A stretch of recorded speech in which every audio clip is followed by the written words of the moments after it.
What's going on, everybody? Happy Saturday. Hopefully, you guys are doing well. Another blessed Saturday to be up and, here talking with you guys. Yeah, man. Another good one. Another good one. I'm excited. I'm happy about the fact that uh, we are back to Nick basketball. So, a couple weeks have gone by, and I'm realizing that certain things I need to take a look at. For example, why am I paying so much money for internet? And I feel like my internet has been getting a little spotty lately. So I definitely gotta talk to these people over there at Mr. James Dolan's company and see what's happening. Listen, is it because I'm talking about your Knicks? What's happening? You messing with my service? What's going on? Yeah, I'm noticing it's been a little spotty, a little shaky lately. So hopefully, I'll talk to them today and get them to give me a boost or something. We need to figure out a better way to get it cracking here because I'm not liking it. I'm not liking it. So anyway, hopefully you guys are doing great. It's another look at this. I'm sorry guys, because I'm paying attention to my signal strength and I see it keeps fluctuating. It's bothering me. Anyway, I hope you guys are doing great. Salute to all of y'all as always. Walter Blackman Jr., appreciate you for always rocking with us. Thanks again. I know I put it in the chat, but I can't thank you enough for the generous super chat. That was incredible and incredible. So thank you for always rocking with us and appreciating the show. Appreciate it so much, man. Geraldine McIver. Well, let me do that. Walter Blackman, as I was saying. Geraldine McIver, appreciate you as always. Good morning to you. Deron Wayne's in the building. What's good? Salute, salute, salute, man. JJ, appreciate you as always. Thank you, brother. Hey, my guy, big task at hand. What's going on, bro? Wayne Peterson in the building. What's happening? Savage NYC, what's good?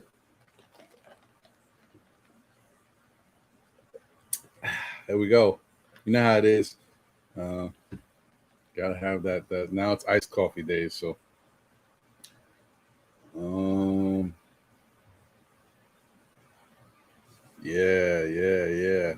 Yeah, there's some good stuff to talk about, guys. I see y'all bringing it up, man. Yeah, there's some things that happened that I'm excited about.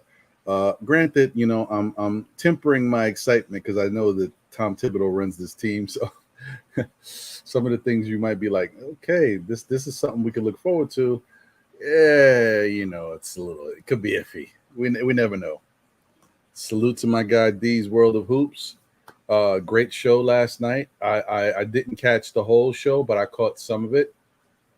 And, I was jumping back and forth, trying to show love and support to everybody because there was a lot of competition last night for these here Knicks. The Summer League, an actual game. I saw a lot of shows on. There was so much going on at one time. I haven't seen that in quite some time. So it was interesting to see and good for the Knicks community and for the Knicks fan base. But yeah, man, appreciate you. What's up, Marvin? Salute, brother. Always a pleasure.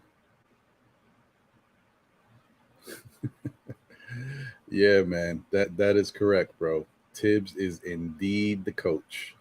So we'll get into it a little bit, but I don't want it to be a Debbie Downer moment. You know what I mean? Because some of these young players, they're going out there giving it their shot, and especially with regards to a guy like Feron Hunt, who at least he was on the team last year for a little spell and was used a little bit for whatever, because of necessity, but he was used a little bit. So, for a guy like him, he is playing for his shot. So why not? And, I think it's something that Tibbs might be open to. I don't know if if all the reports and everything that he said going from last year are true, that he realizes that he should have played some of the young guys a little bit more. We'll see. We'll see.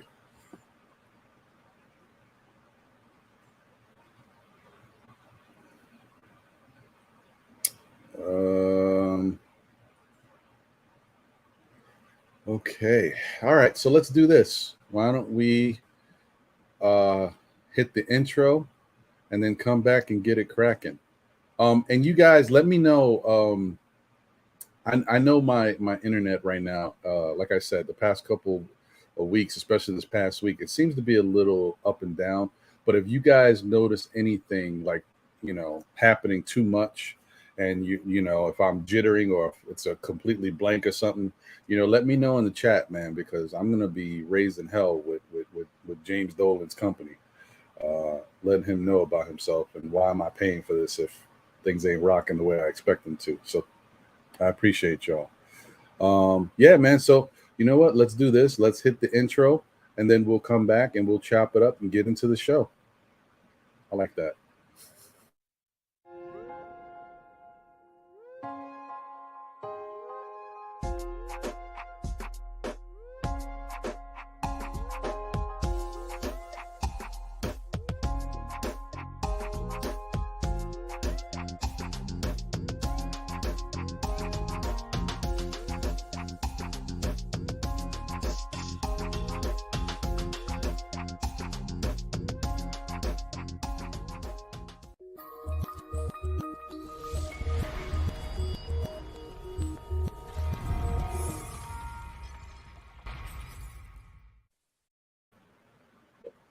Yes, we are back. All right.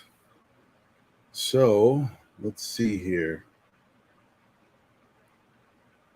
Let me do this.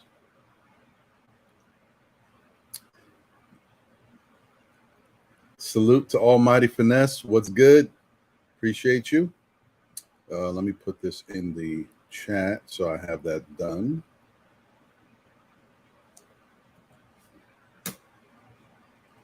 All right, so the link is in the chat. That's good. All right. Okay, guys. So, how are y'all feeling today? And how do y'all feel about the Knicks' first Summer League basketball game?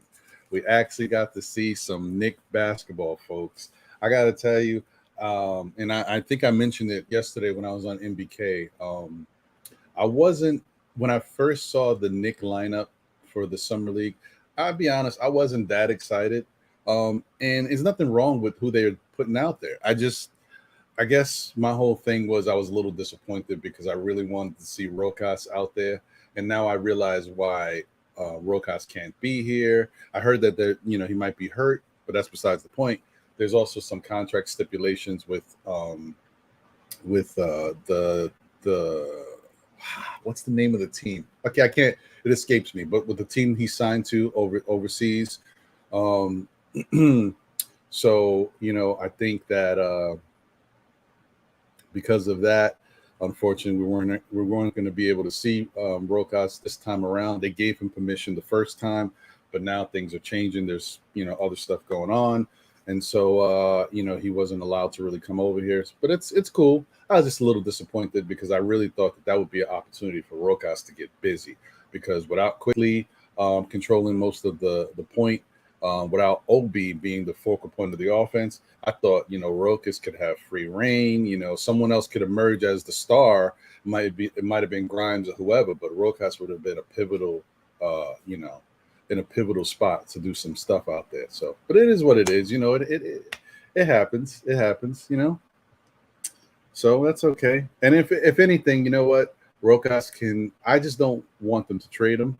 I just want him to have a shot with the Knicks. So I just hope that he has a good year with whatever happens, where he's at, and the Knicks retain his rights, because I think that's the smartest basketball move.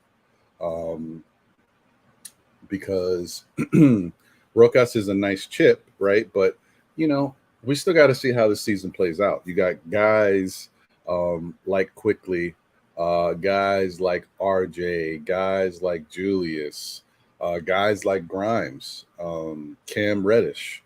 You got all these guys that are not necessarily, you want to say question marks, but there's a question attached to them. Like they got to show improve. So it's a show improve season, and we're trying to figure out who's going to be here, right? And you also want to, separate yourselves and figure out who's the point guard of the future. We know Jalen's going to be here, right? But who's his backup? Legitimized backup. I think it's quickly, but we still got to figure that out. And every team basically has 2 or 3 point guards on the team, right? So who's that third guy? Is it Deuce? Who knows? Is it going to be? I don't want to know. He's probably not going to be with the big club. I was going to say, is it Montero? Probably not. Is it Kiels? So this is all interesting. It's an interesting battle to play out. And honestly, I think the other thing is, if you look at it for those who might not be, thinking about it, that's where Rokas stands. That's another reason why Rokas wants to stay over there one more year, because he really wants to learn and ball out so that he can be honored with a better position. He doesn't need to be the starter, but he doesn't want to be the third backup. He doesn't want to be the fourth backup. He wants to be the backup. So that's another thing. Like maybe Chris, quickly plays so well that he solidifies the backup role, or maybe he improves on certain things, his off-ball play and other things of that nature, and his the way his shooting. Because say what you will about Quickly, he was very inconsistent last year. For the ability that he has as a shooter, he should be a lot better with some of his numbers and his consistency. So what if he becomes really consistent with his jump shot, right? And he shows that he can really be good in the off-ball role as well. Then if Rokas balls out where he's at, you might be able to bring Rokas here, and he might be Jalen Brunson's backup, and Quickly might become the 2 guard. There's different things that can happen. You never know. So we'll see. It's definitely a wait and see thing, and I'm excited to see how it all plays out. I see my guy is in the back here. I'm gonna get him up in here. 2 seconds. Let me do this. Let me just say what's up to a couple more people who have jumped in the chat. Salute to my guy El Servi. What's happening? Salute to my guys, Guard Up Knicks, Apollo, Andre, and Rick the Ruler. I got to get you guys up here sooner than later, man. The invite is obviously in the chat now. So, I mean, if you're free, you're definitely welcome to jump in and chop it up.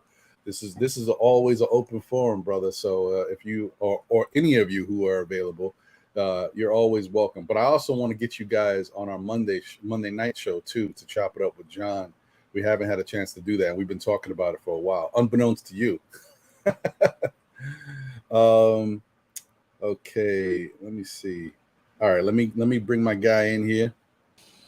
Yo, what up, D? What's good, bro? How are you, brother? I am all good. I actually had good rest last night. So did you? Because you were rocking for a minute. So yeah, it was tiring me out, but but I feel energized. I feel rejuvenated, ready to talk some basketball. Shout out to the chat. Thank you for the guys that stuck around yesterday, the Hoop family. As you said, Ron, there was a lot of guys on yesterday, which was one of my concerns on getting on. But I really do like that we did have 13, 15, 17 people steady throughout the whole game, and I really appreciate it, guys. A big shout out to the Hoop family. Yeah. Let me. I want to say something about that real quick too. No doubt. Yeah, brother. All right. I'm assuming this is Apollo because I know how you rock. So, yeah, brother. I understand, man. Yo, do your thing, man. This is what I love. This is why I like having a podcast, because people can do this while they're doing whatever, just killing time, and you can have this on in the background. So thank you for being around and supporting. And yeah, we'll definitely get you when you guys are free and we can set it up. Even if we can't get all 3 of you at the same time, but we could just chop it up with 1 or 2 of you. It's cool. We'll figure it all out. So yeah, I'll hit you about that. And to your point, what I was saying to you is, listen, that was great last night, because even though, compared to your numbers recently, you guys see that you know, these World of Hoops numbers are starting to go up. Like more and more people are finding out about the show and they're tuning in. But last night was a very competitive night. I got to tell you, there might have been like 5 or 6 shows on at the same time. It was wild. I counted 7. Right, so there you go.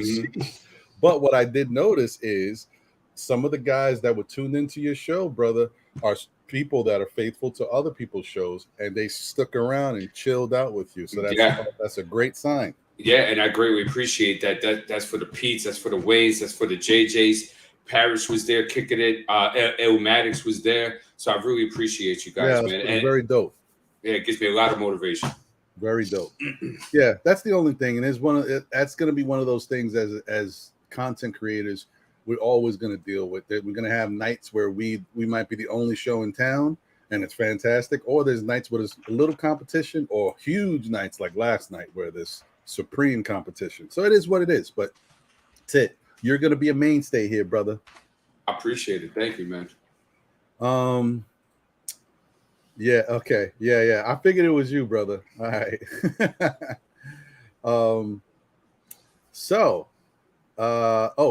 Shout out to my guy Ron Sarmiento. What's going on, brother? Yeah, so I was basically talking about Rokas real quick. He wasn't even a topic of the show, but I just thought about it because of the fact that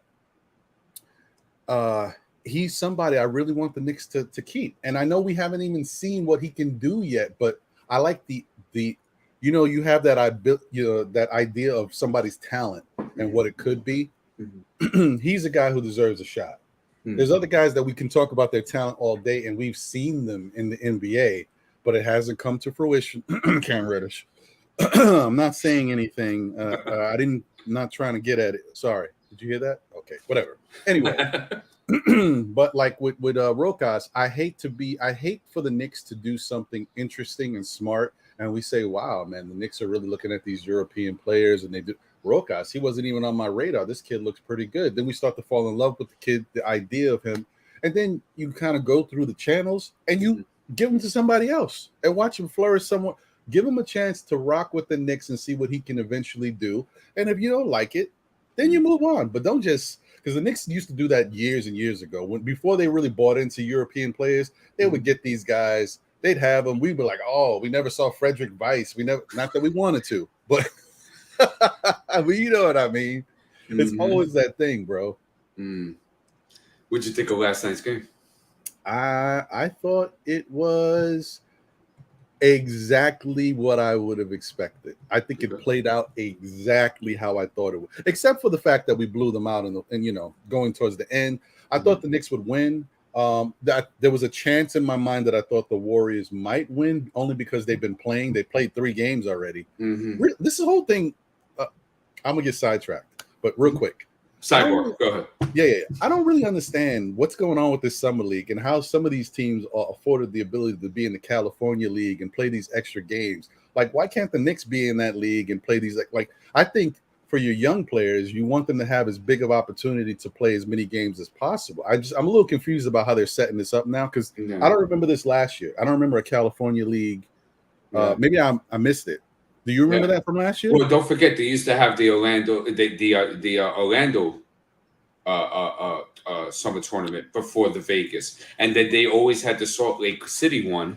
I think what they do is that they take guys that are around that geographical area, and that's why it's so little. So to your point, maybe they should have like something in New York or maybe like a East Coast type thing. Yeah. Right. That's a good. Yeah, I think maybe they should, because I feel like some of these young guys, I mean, they could really use a little, good opportunity for some seasoning, and especially, whether or not you're on any NBA team, playing time is not guaranteed.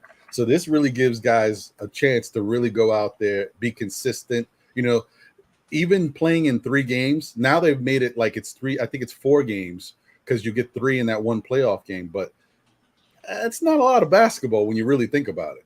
And it happens so quick. The summer league is quick, man. Like the Knicks played yesterday. They play Sunday, Monday, and they got another game on Thursday. And I think that's their games. And then if they get a playoff game or something, but like that's it. We're talking about a little over a week. And so, you know what I mean? So right. Anyway, but back to what you asked. I thought it played out the way I thought. I thought the Knicks were going to come out very rusty. I thought the Warriors, I was kind of surprised. I thought the Warriors would come out better than they did. But Moody was a surprise.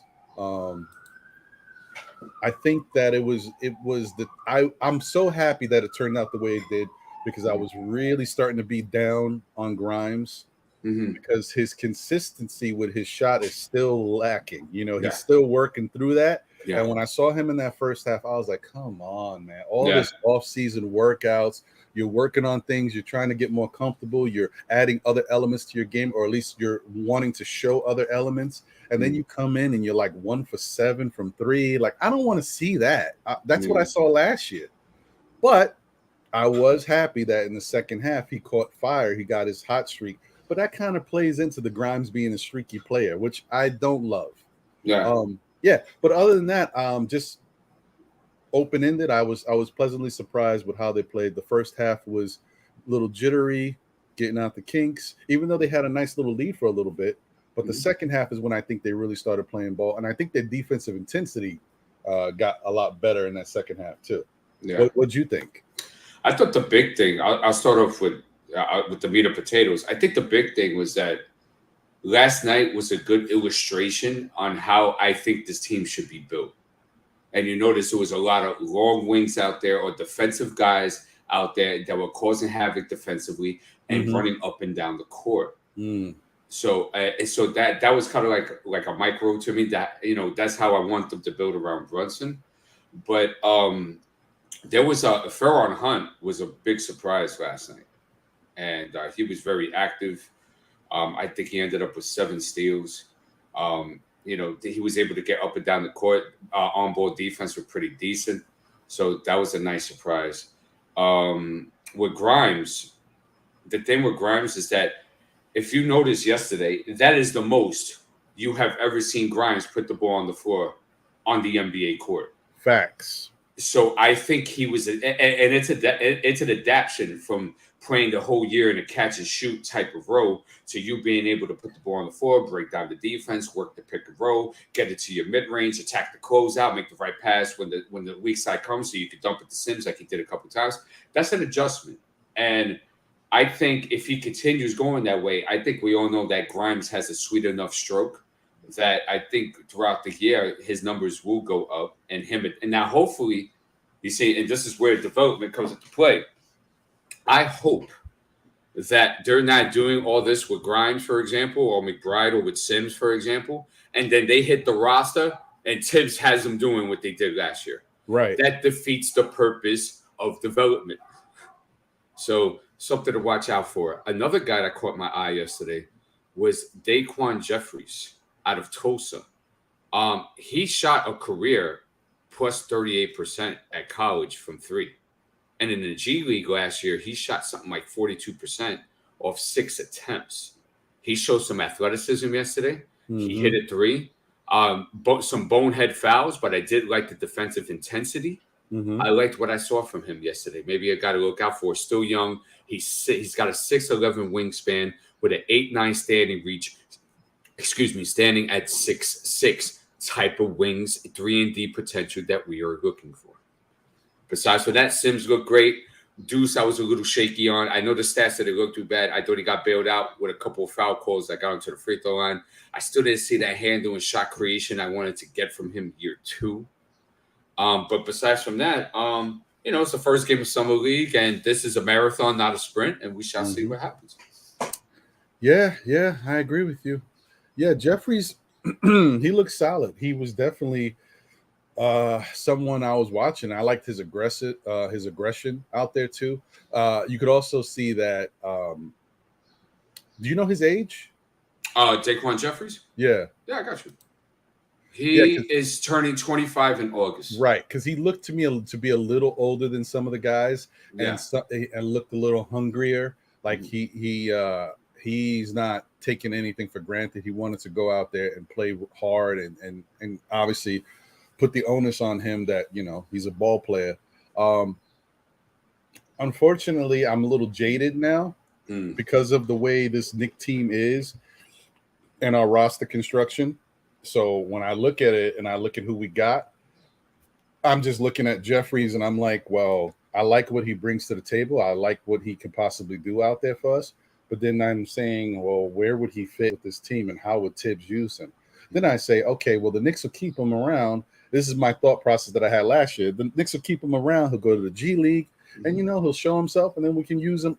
But then those guys went to the G League last year and they never got a shot. Like, my whole thing is I just think like Feron Hunt might be ahead of him in the Thibodeau arc, you know what I mean? Yeah. So maybe Feron gets a shot, but if Feron don't get a shot, maybe he might look at a guy like Jeffries. But it just, my whole thing is like I see him playing. I mean, being maybe the 15th man, because I think we actually have one spot open right now. 2. Yeah, because Ryan Arcidiacano. Oh, right, because of Taj and right. Yeah, so. Then I mean, there's a chance he can make the team. I just don't know if he'll ever play, but I would like it to be able to have that versatility. You never know when you're going to need somebody like that. And also, this goes back to my whole thing about not to make a big deal about Thibodeau, but about him understanding what's being dictated on the court. Like he likes to say, the game will let you know, all that stuff. Sometimes in a situation, you're running different lineups out there, and it's just not the right mix for a certain personnel you're playing against. Maybe you need a longer lineup. Maybe you need a lineup where you got like Obi out there, a Feron Hunt, a Jeffries, and RJ and whoever else. But like a long lineup. So I like that idea. I like that versatility. And maybe, Jeffries plays himself into that position. That at least if he makes the big squad, that's one thing, So we'll see. Well, my big thing on it is that, and you alluded to something I wanted to make clear with something. Jeffries is probably not going to make the roster, right? Yeah. But the good thing is those are the type of players that you want running in and out of your system. Right.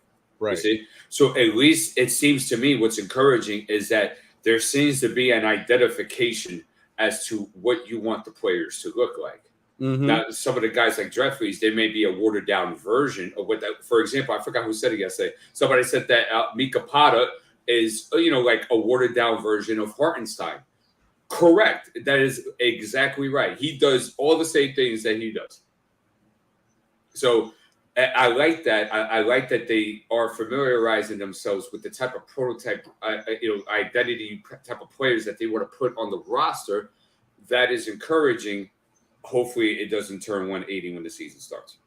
I see what you're saying now, and that I can rock with. That's a really good point, because the point is to have that type of culture where you're surrounding your team with these type of players. That's a good direction to have. I do like that, because that is a change from what we've seen them do with the rosters in the past. And I like that. That's a good point.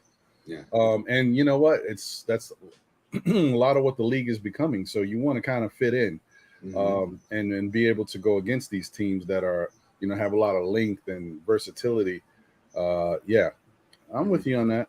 Yeah, no doubt. Oh, sorry. Hold on. Oh, no, go ahead, brother. Shout out to It's Me. Appreciate you. Thank you for joining as always. Yeah, I hear you. I agree with that. I like how they were playing against them too. And to be quite honest, that the summer league team that the Warriors has some good pieces on the team, but you didn't really get to see a lot of that last night. Like James Wiseman's on that summer league team, but he said he might play later in the summer league. I don't know if that's actually true or not. We'll see. And Jonathan Kuminga, I thought was a little disappointing. I also didn't like the way he carried himself, and I don't like the way, the summer league atmosphere is almost like a collegiate atmosphere. Guys show love before the game. Guys show love after the game. This ain't the NBA. You go out there, you play your game, and at the end of the game, they know that, these are young players, your peers that are all fighting for spots. Some people are just getting into the league and having an opportunity. Some people have been around trying to make NBA teams for a while. Like, it's important. And for Jonathan Kuminga to walk off the court without even getting into the handshake line and showing love to his competitors. I thought that was crazy. I thought that was the wildest thing ever. And it makes me look at him totally different. And I know that's just one thing.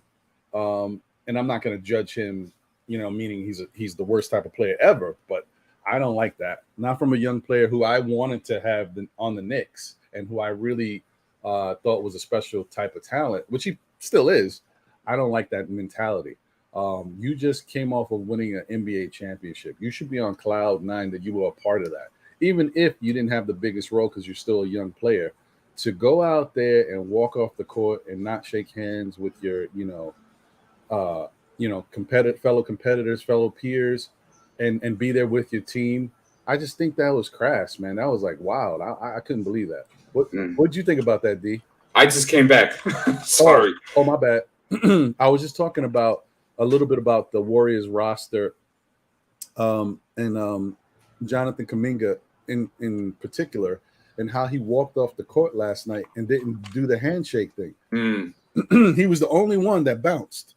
Wow.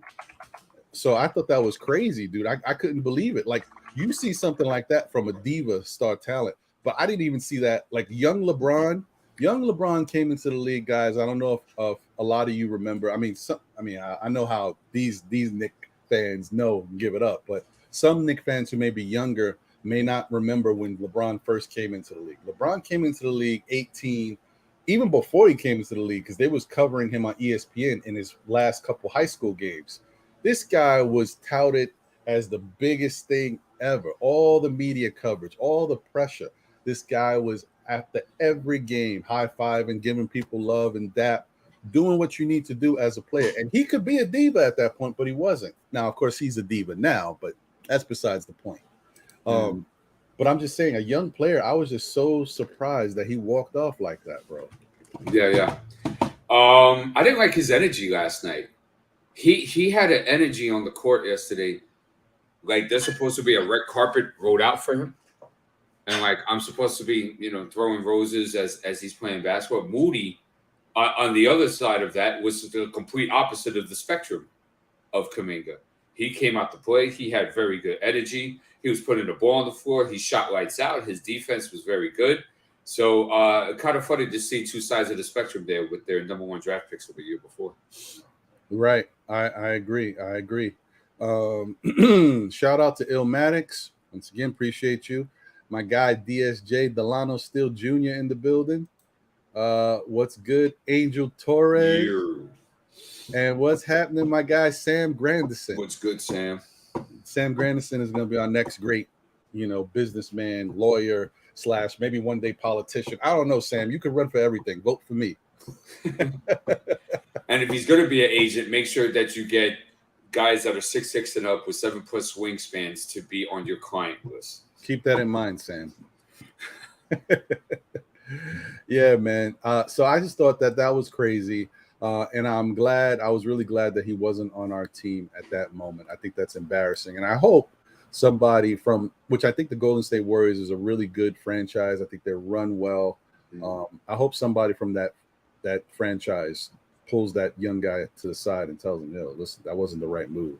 I'm sure they will. I don't care if you had to do a pee-pee, a caca. I don't care what it was. Go shake hands and run off.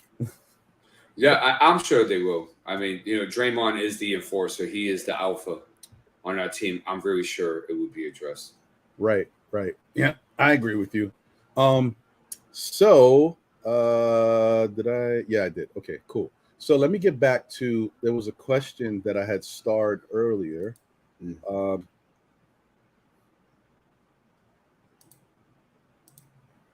Hey, Geraldine McIver. She asked, did we just pick up Hunt or has he been around in the G League? Good question. Well, he actually was with the team last year towards the end of the season. We picked him up, and he did play in the G League. He was out there actually on certain times with Deuce. They were running together. And then he was brought up to the big club when we had a spot available. He didn't, I think he might have played sparingly, maybe a couple minutes here and there in a couple of the last games of the season. But yeah, so he was with the team last year. So this is, it's a nice opportunity for him to show his stuff in the summer league, and maybe make the big club. Because I tell you, one thing I was surprised about was the 7 steals. I mean, he was active. You could see the one thing he was doing. He was on the Obi train. He was leaking out. Okay, I'm okay with that because that's a style of basketball that the Knicks do play. Obi's always leaking out, and if Feron could bring that to the table too, say if Obi gets a much bigger role, at least plays more minutes. Now to have another guy like Obi leaking out and being athletic and explosive, outside of him, I mean that's gonna help our pace and get us out there running. And hopefully increase the opportunities at easy baskets. So I like it. But the 7 steals was definitely surprising, man. I didn't see that. Yeah, we had 16 as a team. Wow. Yeah. Wow. And I'm okay with guys leaking out as long as they're hustling on defense and containing the basketball and doing what they need to do. I don't care. And shout out to Wayne. Wayne called out Feron Hunt quite a while ago. Did he? Okay. Yeah. Okay. Salute, Wayne. Excellent job on that, Wayne. Always want to highlight when guys get that stuff correct and stuff like that. Yeah, and I'm also going to shout out. He's not even here. I'm giving him a shout out.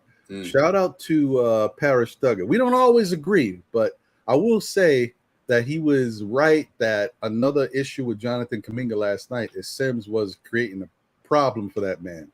So that's good. Good sign from Sims too.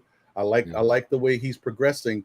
And you know what? He can still add things to his game, but what he does do, he's starting to do well. Yeah. Like last year, he was a little bit more timid. We knew he could dunk. We knew he could rebound. But now you're seeing him get a lot more comfortable doing it. And the dunking, I mean, forget about it. This guy. Yeah. This guy caught like 5 dunks last night, and 3 of them were spectacular. Yeah. Yeah, it was one of those things where you see like the rest of the guys just falling as he's dunking. I mean, he looks that authoritative and powerful when he's dunking basketball. Yeah. It's crazy. It's crazy. And you love that athleticism from him because, I mean, I for sometimes I have to pinch myself and look because the Knicks are not like super athletic, but some of these guys in the team are athletic and sneaky athletic at that. But like I remember the old Ewing Knicks and all that, we were not athletic at all. So like watching these young guys, man, it's crazy. Yeah. Another thing too, Jeremy. Also, I don't know if he comes on your show too, but Jeremy Nussbaum. Yeah, right. 2 nights in a row, he called out almost the exact stat line, bro. Really? Before the game, he almost called out Grimes yesterday. He almost had it, and I think the other night, who was it? It was another one the other night too. So shout out to him for calling that out. That's tough to do, man. And he's done it twice already. Cats out James was also very close with the Miles McBride stat line as well. Nice. So wanted to give a shout out to that. The only thing I hoped would happen last night happened. So my prediction was that Grimes was going to have over 20 and Deuce was going to have 15. Deuce had 14, which is okay. And Grimes did have 24. So I was very happy about that, man. Grimes got to step up. And I like that, guys. This is a big thing as Knicks fans. You know, our guys are not perfect. And the fact that in his first game, he did show that same inconsistency, but kind of got it together and still finished with a really nice stat line. Because the assists, I think he finished with 7 or 8 assists too. I can tell you right now. Yeah. Oh, actually, you know what? I'm bugging out. I forgot I did a slide for this. There you go. Come on, Ron. Jeez. Let's see here. Yeah. And one thing I mentioned about Sims while you're doing that is that I was looking for him to improve on his overall basketball IQ. And he did that with astronomical numbers yesterday. It looked fantastic yesterday. His rotations were on point. His weak side was right on time. His versatility and his switchability on the perimeter looked fantastic. His spacing offensively looked a lot better. Sims looks like he's ready to play. Yes, sir. Hopefully you guys can see that. That's as big as I can make it. You know, that's how it is. So, yeah, he finished with 8 assists, 24 points. Well, let's run it down real quick. Quentin Grimes had 24 points, 8 assists, 4 rebounds, and 2 steals. Only 1 turnover. And 1 see, now that's very interesting. The fact that he had 8 assists and only 1 turnover, he was very active. He was passing the ball around. That's a good sign for, especially for a guy we haven't really seen show us that type of action where he's trying to facilitate and move the ball around. That's very nice. Yeah. Feron Hunt had 17 points, 7 steals, 2 assists, and 3 rebounds. Let's see. Jericho Sims had 16 points, 10 rebounds, 2 blocks. We had Trevor Kiels with 3 points, 6 rebounds, 4 steals, and 2 assists. Let me see. What's his? Yeah, Trevor Kiels shot 1 of 8. So, guys, the shooting wasn't there, but that happens in time and comfortability. And if you guys remember last year's Summer League, the first 2 Summer League games, a lot of guys were kind of still finding their shot. Deuce started to get hot in the second Summer League game, and it took Grimes until game 3 before his shot was falling. Right. But then once it started falling, I mean, he was cooking. Right. Miles McBride had 14 points, 7 assists, 1 steal, and of course only one turnover.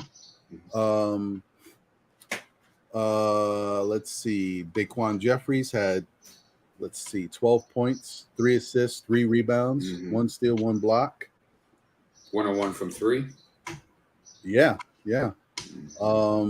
And then we had Gene Montero with 4 points, Micah Potter with 6 points. A couple of nice dimes from him as well. Amir Sims only had 2, but Amir played 5 minutes, and that was kind of where things started to tail off. You got a little bit from Javon Blair, 1 point, and then MJ Walker. Oh yeah, that's sad. I kind of even forgot MJ Walker was on the team. I didn't even see him out there. Yeah, he played a whole 3 minutes. Garbage time. To think about Grimes real quick, I just like it when guys make me look good, because I would say throughout the whole time, Grimes has court vision. Grimes can see the floor. You can work Grimes into pick and roll. You can work Grimes on a pin down options, double stagger screens and stuff like that, and he can see the floor well. He can make pocket passes the whole 9. I was very encouraged to see that the Knicks were using him in that way yesterday. So I give out to the kudos to the Summer League staff to putting that together, and for the organization of putting that blueprint together as far as the development for the summer. Trevor Kiels, I know he shot 1 of 8. I know he's only 1 of 4 from 3, but as I described him, he is a Swiss Army knife type of guy, and he displayed that yesterday, having 6 rebounds, 2 assists, 4 steals. So, the turnovers are going to go down with him because he takes care of the ball pretty well. Right. You know what? We didn't talk about it. I liked what I saw from Gene Ontario. The faults are there. He's small, can't really get in the lanes like that. But his defensive intensity, I thought, was amazing yesterday, and I want to give him props for that.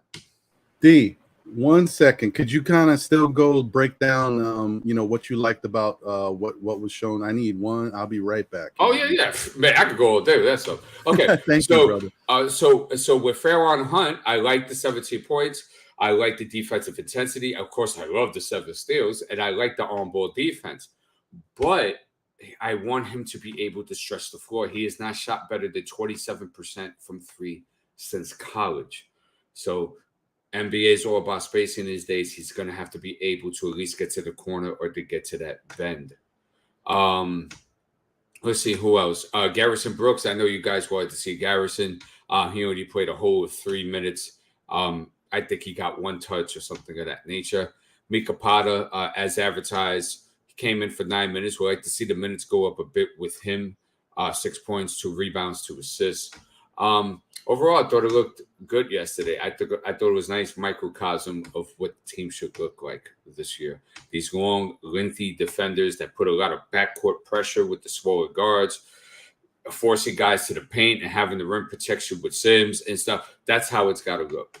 And that's why it's very important that they build correctly around Jalen Brunson, because you are going to need those wing defenders, and you're definitely going to need guys to space out the floor, especially on the corners and the bends. Damn, Ron, I hope what you building an empire over there? No, I'm back now. I'm back. All right.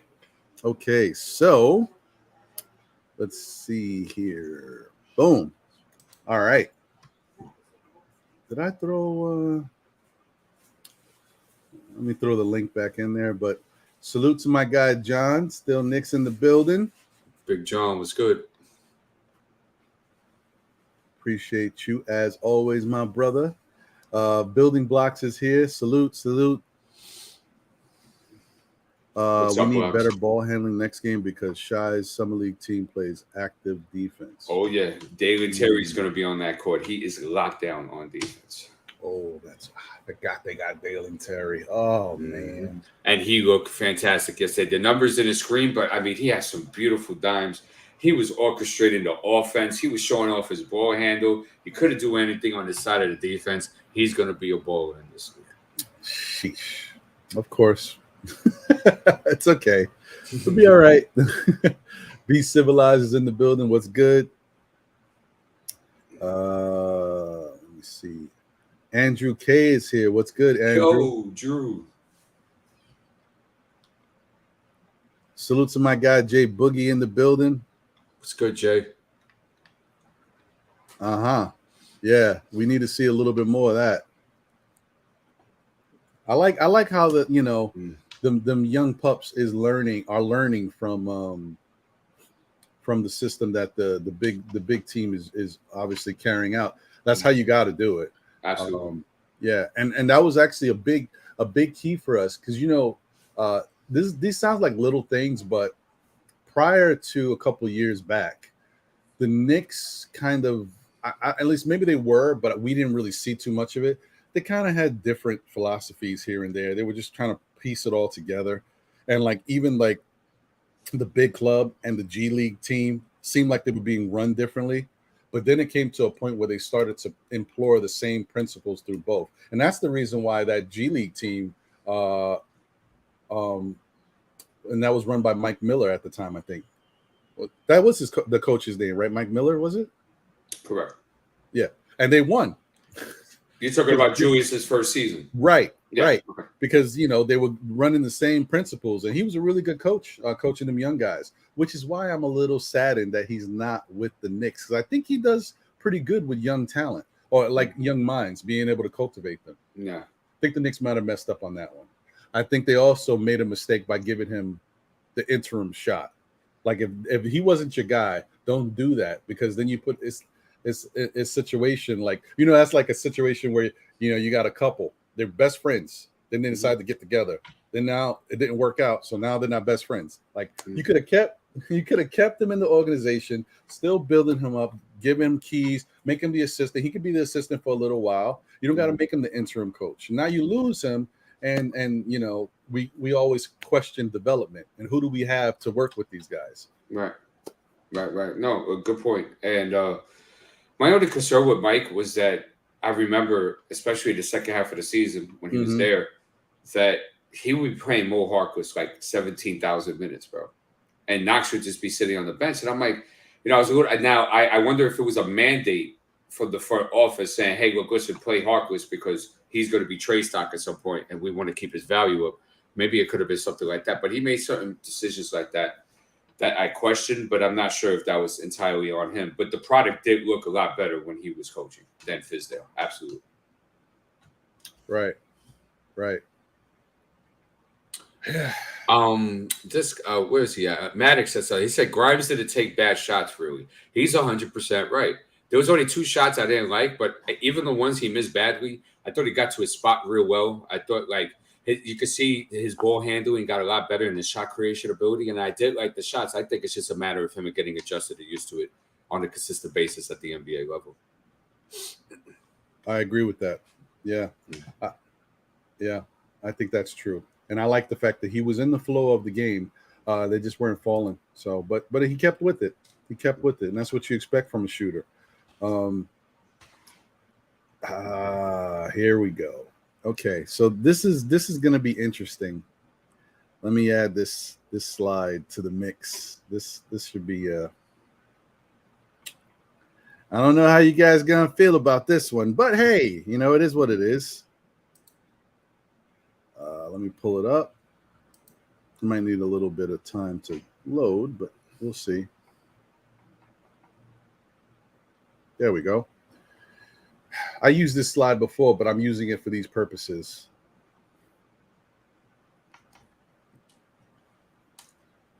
So here's the question, guys. I don't know if you've seen the, and let me do this. Not everybody even heard what I said, but I was ripping Julius yesterday because I didn't see him, right? So I was like, you know what? I don't like the fact that I'm seeing all these NBA players, LeBrons and all these guys there, looking at their summer league squads and being there. And I'm like, where is Julius? I see OB, I see Quickly. I eat the crow. In fairness, Julius was there. I didn't see him, but he was there. So I'll take that back. I retract what I said, Julius. You was there for your young guys. Okay. All right, fine. That's what he's supposed to do. It's exactly what he was supposed to. That's why when I didn't see him, I was flipping in my head. I was like, what's going on here? So good. But what I did notice is Julius looks slim. Like he looks lean. And I'm wondering, guys, one of the things that I said about Julius that I noticed, especially coming into this past season, is that he's been working out like a madman. I think he got a little too big because he's always been a forceful, powerful type guy. He plays that bully ball, but he's been doing that since before he was a Knick, and once he's got with the Knicks, he was doing even more of it. Mm-hmm. To me, his size was always there. He already had the good enough size to still play that way. Mm-hmm. And I wondered if he got too big to the point where it affected his athleticism. Mm-hmm. It affected his shot ability because his arms got bigger and his touch lacked because of it. Because when you look at his numbers, right, look at that 2019 to 2020 season. He had 19 points, 9 rebounds, almost 10 rebounds, 3 assists, 73% from the free throw line, 27% from 3. I mean, that was really not great. Then 2020, which was the most improved player year, he had 24 points, 6 assists, 10 rebounds, 81% from the free throw line, 41% from 3. Now, he was still getting a little bigger. Now, if you guys remember, in between 2020 and 2021, people were really like noticing how much of a specimen Julius was. And that's when that picture came out of Julius when he first came into the league, and then Julius now. And they showed that side by side, and it was a huge difference. And he just keep getting bigger and more fit. I mean, great. I mean, look great, but it's just like you keep getting bigger and bigger. And some people, I don't know if you guys remember, like I said, for the younger people who haven't watched as much basketball and haven't seen the stuff back in the day, one of the things that some of these NBA players used to say is they didn't like weights. They didn't like to work out because they thought it might affect their shot. Even you find that in some sports like baseball, some guys don't want to get too big because it affects certain things that they do. They might think about hitting more home runs than just making contact with the ball. It's all that stuff. But it definitely with basketball, guys didn't want to get too big in the arms because they thought it might affect their touch. Nowadays, everybody's getting bigger and bigger. And we're not always seeing the positive points of it. And I think Julius might be noticing that, it might have affected his game a little bit. He's trying to slim down, get a little bit quicker, a little bit more effective. We also can see it didn't work out for Mitch. Mitch put on all that weight. He was sluggish. He wasn't as active as we were used to seeing him. He couldn't really defend the way we liked him to, defend. And then once he dropped about 15 to 20 pounds, we started to see the old Mitch come back. So I'm just thinking that this is interesting, and I wonder what you think about it, D. And while you, give me your opinion, I'm going to bring Sam in here. Sam, what's going on, brother? What's good, Sam? What's going on, guys? I saw the Julius Randle, so I had to come in here. I figured that might get some people thinking. D, what do you think about the fact of Julius slimming down? Do you think that I'm way off in that maybe he's thinking about trying to get slimmer, leaner, more effective, quicker out there on the court? Maybe it did affect his shot. I mean, that would be fantastic if he's able to drop like 10 pounds or something like that, and maybe get faster and quicker. I mean, it's gonna. Walter brought up a great point. He said, I hope it helps with his mobility and lateral movement. Imagine Randall staying in front of his man and closing out well. That's a game changer if he could do that. And plus, he'll be more elusive and quicker off the bounce as well. So if he's really dedicated to his body like that and he's taking that serious, that is something to definitely look out for. And then the other part of that is that he's going to have to fix up his catch and shoot shooting because the ball won't be in his hands as much with Jalen Brunson running the show. So he's going to have DSJ just put out a good point, though, D, because we all know that perimeter defense, regardless, the weight or not, his like willingness to want to guard people. And then after a turnover, as we know, doing the Luka Doncic and talking to the refs, and you don't garnish that much respect. Can't see that again. Yeah, I mean, personally, the shenanigans he pulled last year really left a bad taste in my mouth. But if he comes back this year, if he works on his body and he works to his commitment to the team as well and doing the things that are necessary. Look, Julius has the skill set. He has all the tools in the toolbox. It's not outside is what's the problem. It's what's inside. And if he could fix up what's inside, he could be a very productive piece on this team. Okay. I hear you. I mean, listen, I hear what you're saying too, DSJ. I agree. Like that is, regardless, that is still a big problem that Julius needs to get through and figure out how to play better and smarter out there. But I think as much as I was very upset with how he carried himself last year. The same way that his emotions can be destructive, he uses those same emotions as a positive. So when he's going good, if his shot is going good, if he's affecting the court the way he likes to and getting his buckets and he's in the flow of the game and he feels unstoppable, Julius is a much better teammate to have around. So if this can help him be a better defender, be a little quicker into his spots, get into the lane, and if it helps him with some of the touch on his shots, because maybe he's not, I guess overshooting or whatever he's doing, then I'm all for it. And then maybe that will translate to his mentality, and he can focus more on the other things that he does have a problem with. Certain things it's going to be hard for him to fix, but that's the reason why we had to get Jalen Brunson, which once again, Knicks fans, we had to get Jalen. Unless we had somebody else, we needed something, and Jalen Brunson right now is the answer.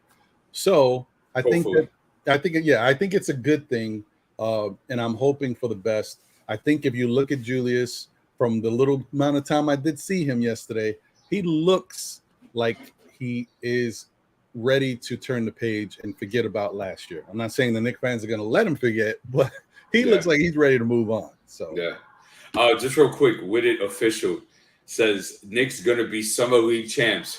We will remember that. And we will hold you to that. Wishful thinking. Yeah, I don't know, man, because I thought the Knicks' best chance to win the summer league was last year. I thought that team was loaded. When you think of like the actual NBA talent that we had, plus the young people we were adding to the mix, I thought we had a chance to run away. Rokas was on that roster too. Yep. Y'all know who, and I hate to say it, guys, but y'all know who I'm rocking with for the summer league champs. I'm a Knicks fan, diehard, but my guy Jalen Duren, like I said, and I said this before the draft, he's gonna show out. So I'm expecting Detroit to really shock some guys. They have a pretty stacked roster, if I'm being honest. For summer league, so I see Detroit taking it. Okay. Interesting. I mean, I wouldn't be surprised. They got a pretty stacked team, so we'll see. And shout out to you, Widget official. Appreciate you, Walter White. Appreciate you. I know we acknowledge you, but salute to you for jumping on the show.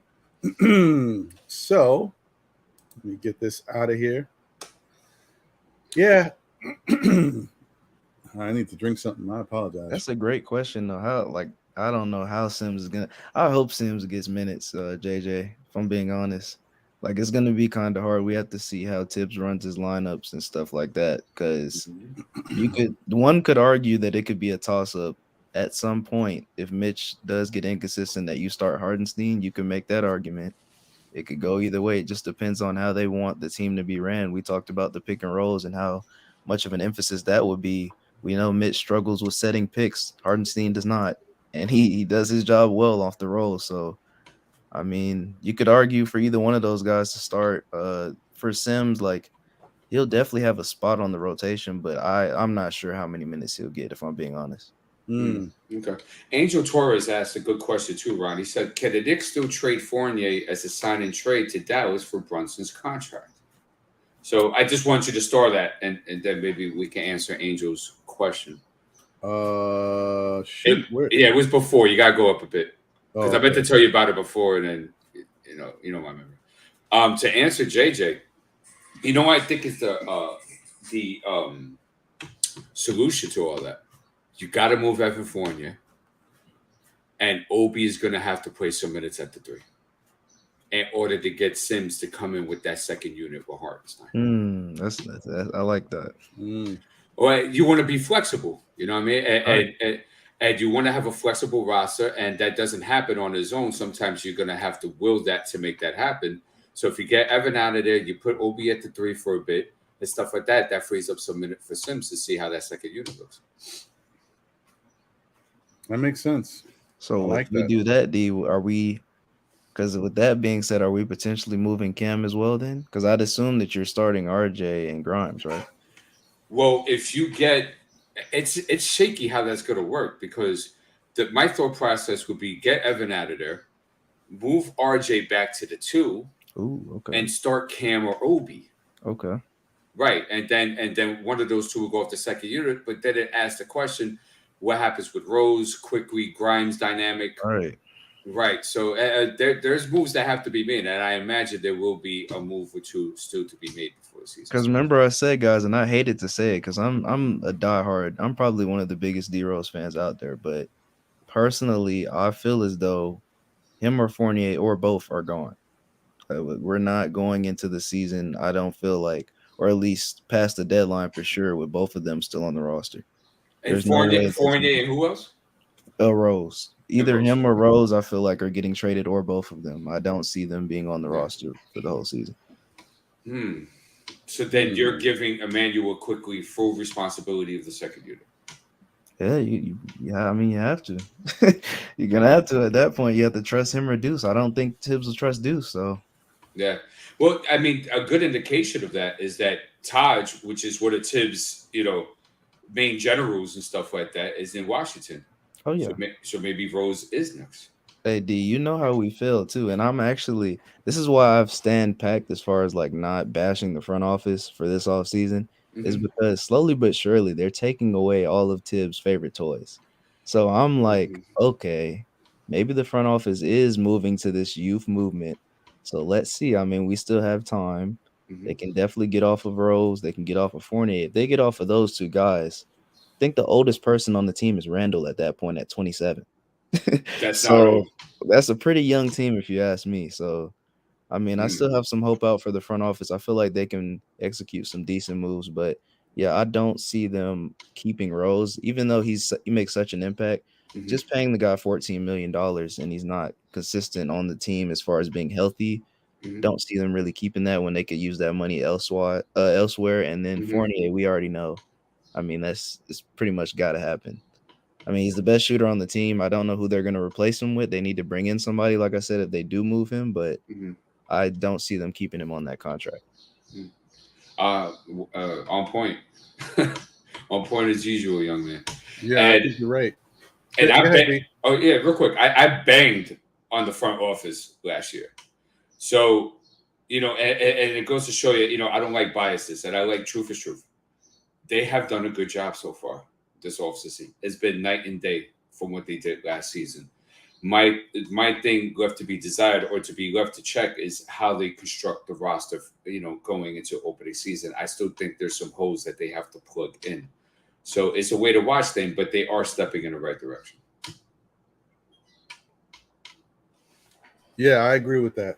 I think you nailed that 100%. I think they are definitely moving in the right direction for what a lot of us Knicks fans hope they can do, at least what they should be looking at. They still got to carry it out, though. They got to continue to make smart basketball moves because you have to reassess whatever you've done to the roster and what you're doing. You have to take another look at it, see how it plays out over the first couple months of the season.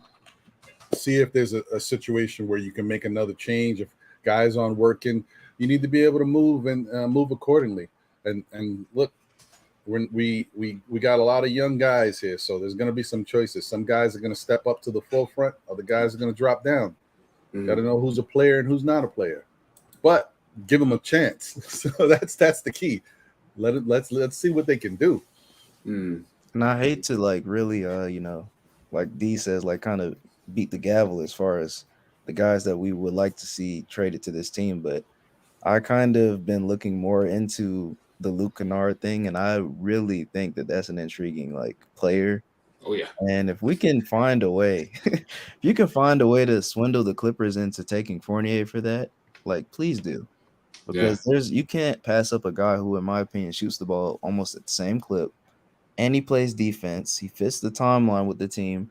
He's around. He's actually he's with Brunson as far as age wise, around 24, 25. So I mean, we're moving towards the youth movement with a guy like that. He's still under contract. I don't see anything wrong with that. I would be okay with that move. If the Knicks made that move, I would be fine with that. Yeah, we would have to wet the Clippers' beak. Right. You know what I mean? So some of them, I'm about to say those picks, guys, they're out of there. We're giving up at least a couple in that. So that's fine. Yeah. I mean, I'm satisfied with giving up picks for that. Second rounders, I assume. Maybe a first that doesn't really mean anything. But yeah. Yeah. And the way I would pitch it to him, see, I would try to only give him one first, and I'll give him the Rokas drafting stash because they need a backup point guard. So I would do that and give them my 2 seconds or something like that because they are in dire need of draft capital. So why not wet their beak with at least 4 of them and 3 of them being seconds for the most part and give them the first and give them Evan Fournier and they could do whatever the hell they want with him when he gets there. Yeah, whatever you want. We'll give you like El Servi just said, one of those fake firsts. You can take one of those, a second. Stash and player, whoever you want off of that, and go ahead and give us Kennard. We'll take that. All right. I hear you. Listen, salute to Ajay. Appreciate you, brother, as always. I see you say, I cannot understand Knicks Nation wanting to move Fournier. The point of the game is to score. He is our best shooter. I just don't get it. Move him just to create playing time for younger players. Well, I guess when you're saying it overall, I understand where you're coming from because, it would affect the Knicks. Don't think it won't. Defensively, we might get better. Offensively, Fournier is a knockdown three-point shooter. Dude is one of the best in the league. At least he was last year. So, of course, you would miss that. However, with what D was proposing was a great solution, and that's the reason why, Sam brought it up and reiterated the fact that he liked it because if you're trading Luke, Fournier for Luke Kennard, who shot 40-something% from 3 in his own right, and is a little bit more athletic than, or maybe a lot more athletic than Fournier, and he's a better defender. It's a no-brainer for us. We're getting exactly what we were getting from Fournier from a Luke Kennard, and he gives us more on the defensive end and can do a little bit more on the basketball court. So it would be a no-brainer. The issue would be getting the Clippers to buy into that and taking on a Fournier and giving up Kennard. So that's why we'd have to sweeten the pot. But to what you're saying, I get it. People are definitely willing to get rid of Fournier, not having a necessary good solution for us to make up for that three-point shooting. But in this case, what D was proposing is a really good solution. One of the best I've heard as far as because we still need that three-point shooting from somewhere. Yeah, and think about it, Ron. Even if we do go through with this trade, let's say it doesn't even happen, right? Even if we keep Fournier on the team, we still need another shooter, guys. So it's really not going to matter. We're replacing one for one. We're still going to have to go get another shooter, even if we keep Fournier. So the Knicks need to do some due diligence and get a guy to add him on the bench that can shoot the ball because I think, yeah, JJ just said it. We always get zoned, and we, for some reason, the 2-3 just destroyed us last season. So, and that's one of the more simpler zones to beat, and we just could not break the 2-3 zone at all. Yeah. I could have gave Tibbs a whole bunch of zone breakers because I can't understand why he couldn't maneuver around that. But, back because guys are giving some pushback, so I just want to address. The block says, if you were the Clippers, why would you do that? They need Kennard as well. Well, we're giving them a shooter back, right? Because don't forget they already have amazing perimeter defenders, and they don't have something that we have. They need draft picks. So that's why I'm swinging. If I got to add another young player, that's fine, because Kennard's already 26 years old.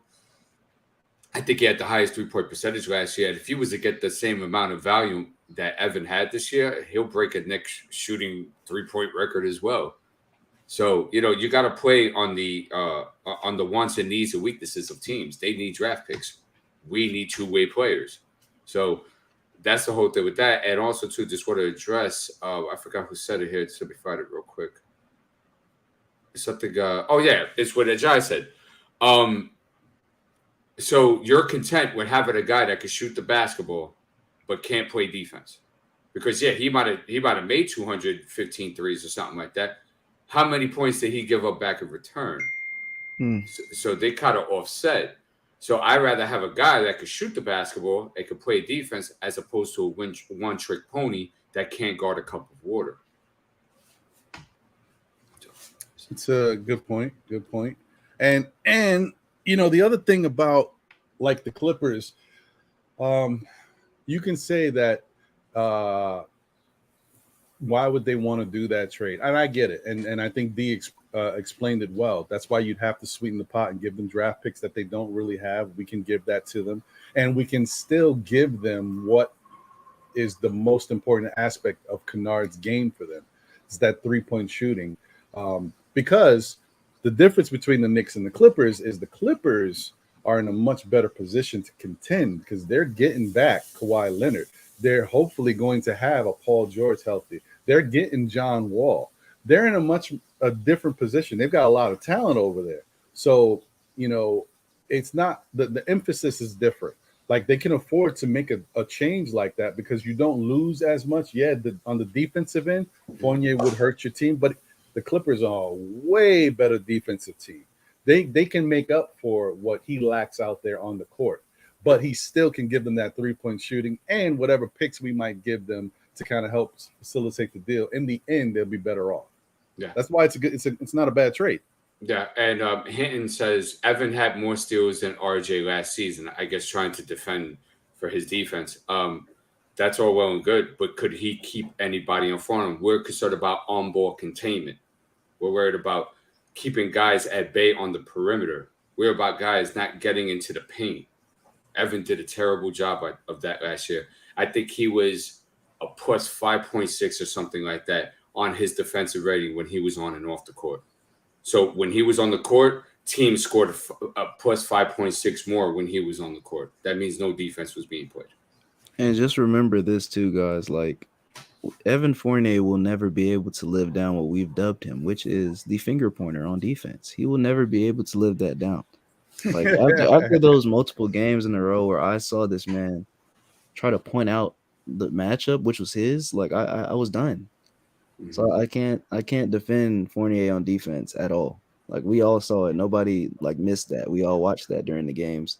And I did want to address what Whitted said. Official, he he brought up how, and I noticed that too this morning. Like the media is talking about Moody like we didn't beat them. Like I don't see the media talking anything about the Knicks winning the game, Knicks playing good, none of that. You don't see that at all. You might see like, oh, Sims jumped out the gym, but I don't see anything else covering the Knicks today. So it just shows you how the media really just only uses the Knicks for clickbait and nothing else. Yep, and that's a fact. And that's why it doesn't really, to me, it doesn't matter. I don't care. Moody could have dropped 40. If they lost, they lost. Right. And they lost convincingly, too, with whatever Moody did do. So I really don't care about that. But good for Moody. Like, good for him. He should be doing that type of stuff. He's a good player. And I think once he gets his real shot on the Warriors to get some meaningful playing time, he's going to benefit them. That's why they're in good shape, and that's what we're hoping we can get from these New York Knicks as well. This is another side note, sidebar. Just want to say, once again, it goes to the point that I say when I said before that I want the Knicks to have smart, sound basketball players that know what they're doing, high IQ, that have a good skill set, and just know how to play basketball. Ochai Agbaji looking quite good in the summer league, folks. The dude can play. And for people who keep downplaying the fact that he doesn't do anything spectacular, the dude is a solid player who can do everything on the court. Maybe you don't see it as flashy, but those are the type of guys that win you basketball games. And I'm telling you, he's going to be a big piece for that Cleveland Cavalier team. They're going to be able to really benefit from having him on that roster. You'll see. And I just hope that we get that same type of thing from some of the guys we already have. We get Grimes to go the way we think he can go. We get Quickly to continue to improve and step up. Quickly, to me, to be honest, I think Quickly is already improving on what he did prior. As far as the point guard role, I think he's taking steps in the right direction. Quickly just needs to work on his consistency. The guy shoots too good to be so inconsistent. If he works on that and brings his numbers up, Quickly could be a real big problem for opposing teams. And lastly, with regards to guys who we know need to improve, RJ. The fact that you even brought up that stat that you mentioned, I think it was you who just said that, about Fournier. Yeah. To me, that's more of an indictment on RJ. RJ needs to step up in all avenues of the game. His defense, started to regress, but I also feel like that had a lot to do with how hard he was working on the offensive end. All those touches, all those drives, all those shots he was taking definitely plays into that. But RJ needs to slow it down a little bit, get back to basketball fundamentals, and get his stuff right. And I think he'll be good. Show improve. Ajay, I think his name is. He said Brunson is not a better defender than Fournier, but nobody complains about that. I built the whole premise on building a 3-and-D type of roster around Brunson because I know Brunson can't play defense. I was about to say, who was arguing for that? I wasn't. So, not sure. Right.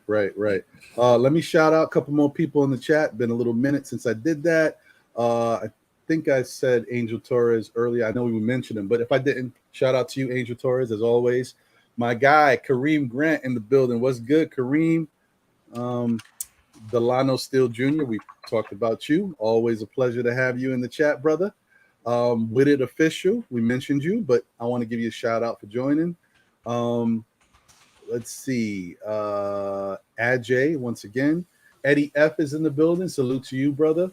Hinton Murphy is in the building. What's going on, Hinton? Always good to see you in the chat. We got C. Cartagena is in the building. I thought it was a Fat Joe album for a second. The Don Cartagena. May 4th is here. What's going on, May 4th? And unless I'm wrong, but I think this might be the first time. Salute to you, Wellner Martinez. I don't think I've seen you jump into the chat or view us before, but if you have, thank you. And if you haven't, appreciate you. Welcome. So, I wanted to get to something. Now, that's you told me to star Angel. There we go. Can the Knicks still trade Fournier as a sign and trade to Dallas for Brunson's contract? Well, I think the answer is yes. Will they? I don't know. The Knicks, the last couple moves that the Knicks did with, and this is going to be a segue into that, with getting, rid of Ryan Arcidiacano. Okay. That was pretty good, man. Yeah, I'm right. You're good with that stuff. Yeah. Waiving Ryan and also waiving Taj Gibson, which, Taj, appreciate you as always. Once a Knick, always a Knick. He was one of the real ones, so he's going to be sorely missed. I think Taj, outside of him being on the court and giving us some valuable minutes, his wisdom and knowing how to play in Tibbs' system was very important for these young guys. So that's definitely something we're going to miss. And I hope somehow the Knicks make up for that loss. Hopefully on the coaching end with a guy like Rick Brunson. So I think that with them doing that, they freed up about $5 million from Taj. I don't know how much money they got from waiving, Ryan, but it helps, right? So you're talking about, putting yourself in a position to have in between $6 and $9 million under the cap. I think at this point they're positioning themselves to just sign Jalen Brunson outright. But they haven't done it yet, so obviously they still are waiting to the last minute to figure out if they have to do that. But I think that they are definitely putting themselves in a position where they're like, you know what, this sign and trade thing is taking a little too long. We can't get it done. Let's just move on and do what we got to do. But they're trying to do it so that they can possibly bring in one more piece, because now with the waiving those two guys, as Dean mentioned earlier, we've got 2 roster spots open. We'll see what happens, but it definitely can still be done. We'll just see if they decide to do it or not. Yeah. 87 watching right now, or 41 likes. Just get those likes up, guys. Appreciate you guys. Thank you for tuning in. Let's see. There was something else. Oh, Delano Steele Jr. said, here's an alternative to the sign and trade. Trade Fournier for Harrison Barnes. It's expiring, but then what does that do with Cam? That is the question. I was about to say, what that does. Oh, what were we gonna say, Sam? No, I was just saying, what that does, and it's not what some fans want to hear. Thibodeau will play that man 37. Right. You already know. Yeah, because he's actually a guy who can still get out there and play. Right. That's sounds like Burks 2.0, if you ask me. Yeah. For what Tibbs is going to do to him. Oh, it'd really be Burks if he puts him at point guard. Yeah.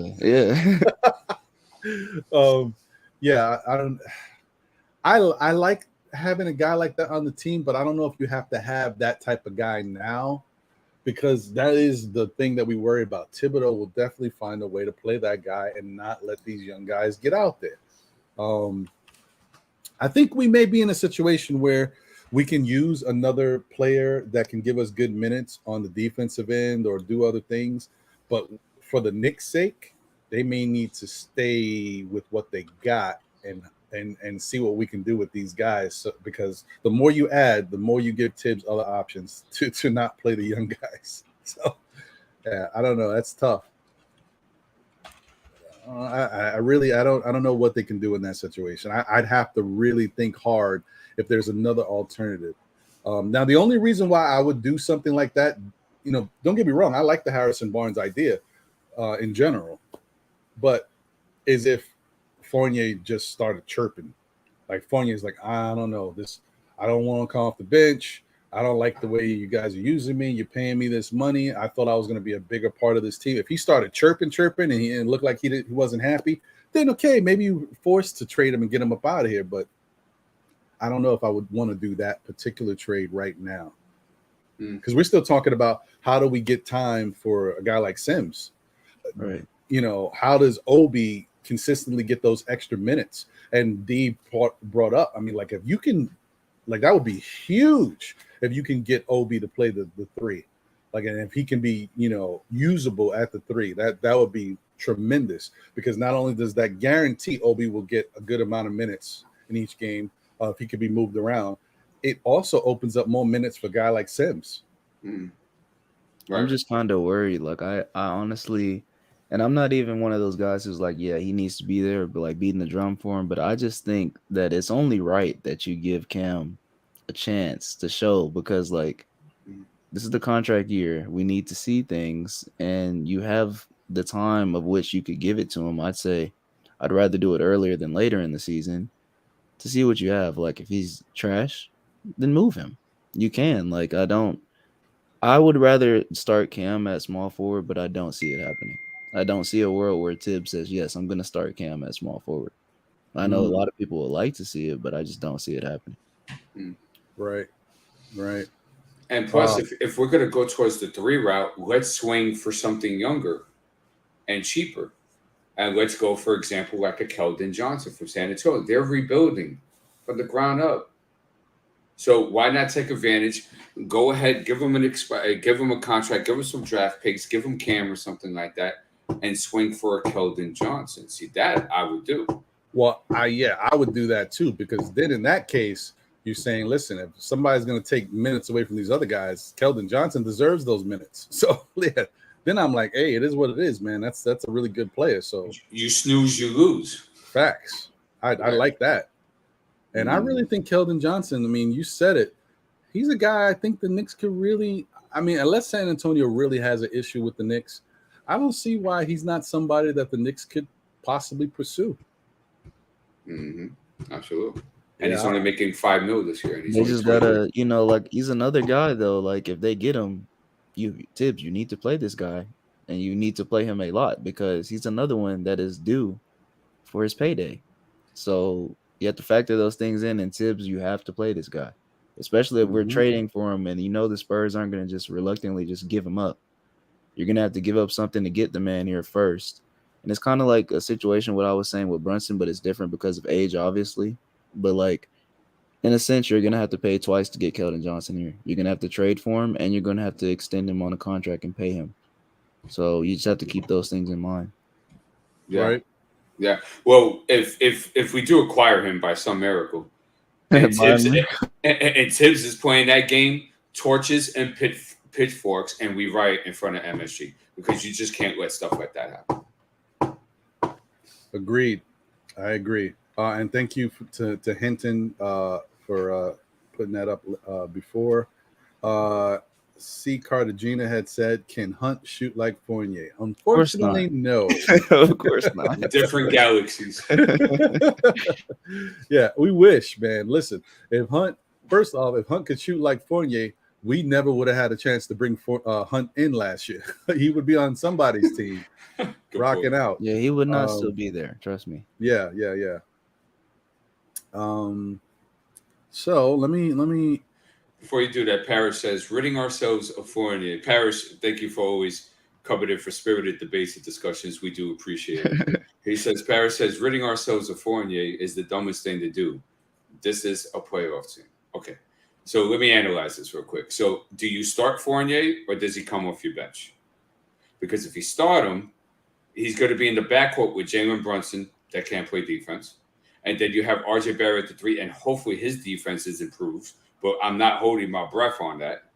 So it might be a similar situation to our perimeter defense that we had last season, although we will have better scoring. But it still doesn't fix the issue of perimeter defense. And then if you go ahead and put him on the bench, you got $18 million on the bench, which that should be a spot for one of our younger guys that are developing within their rookie contracts. It shouldn't be spent $19 million on Evan Fournier.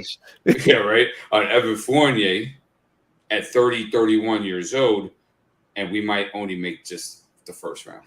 Yeah, and to add on that, Parrish, like I actually agree. If we're gonna let's say this is a playoff team, right, and we are really knowing that we're gonna compete this season, like to add to D's point, like we definitely need to win games then, because if that's the case and you do bench Fournier, to make it even worse, we're not only having 19 mil on the backcourt, you're having 32 mil because it's him and D Rose.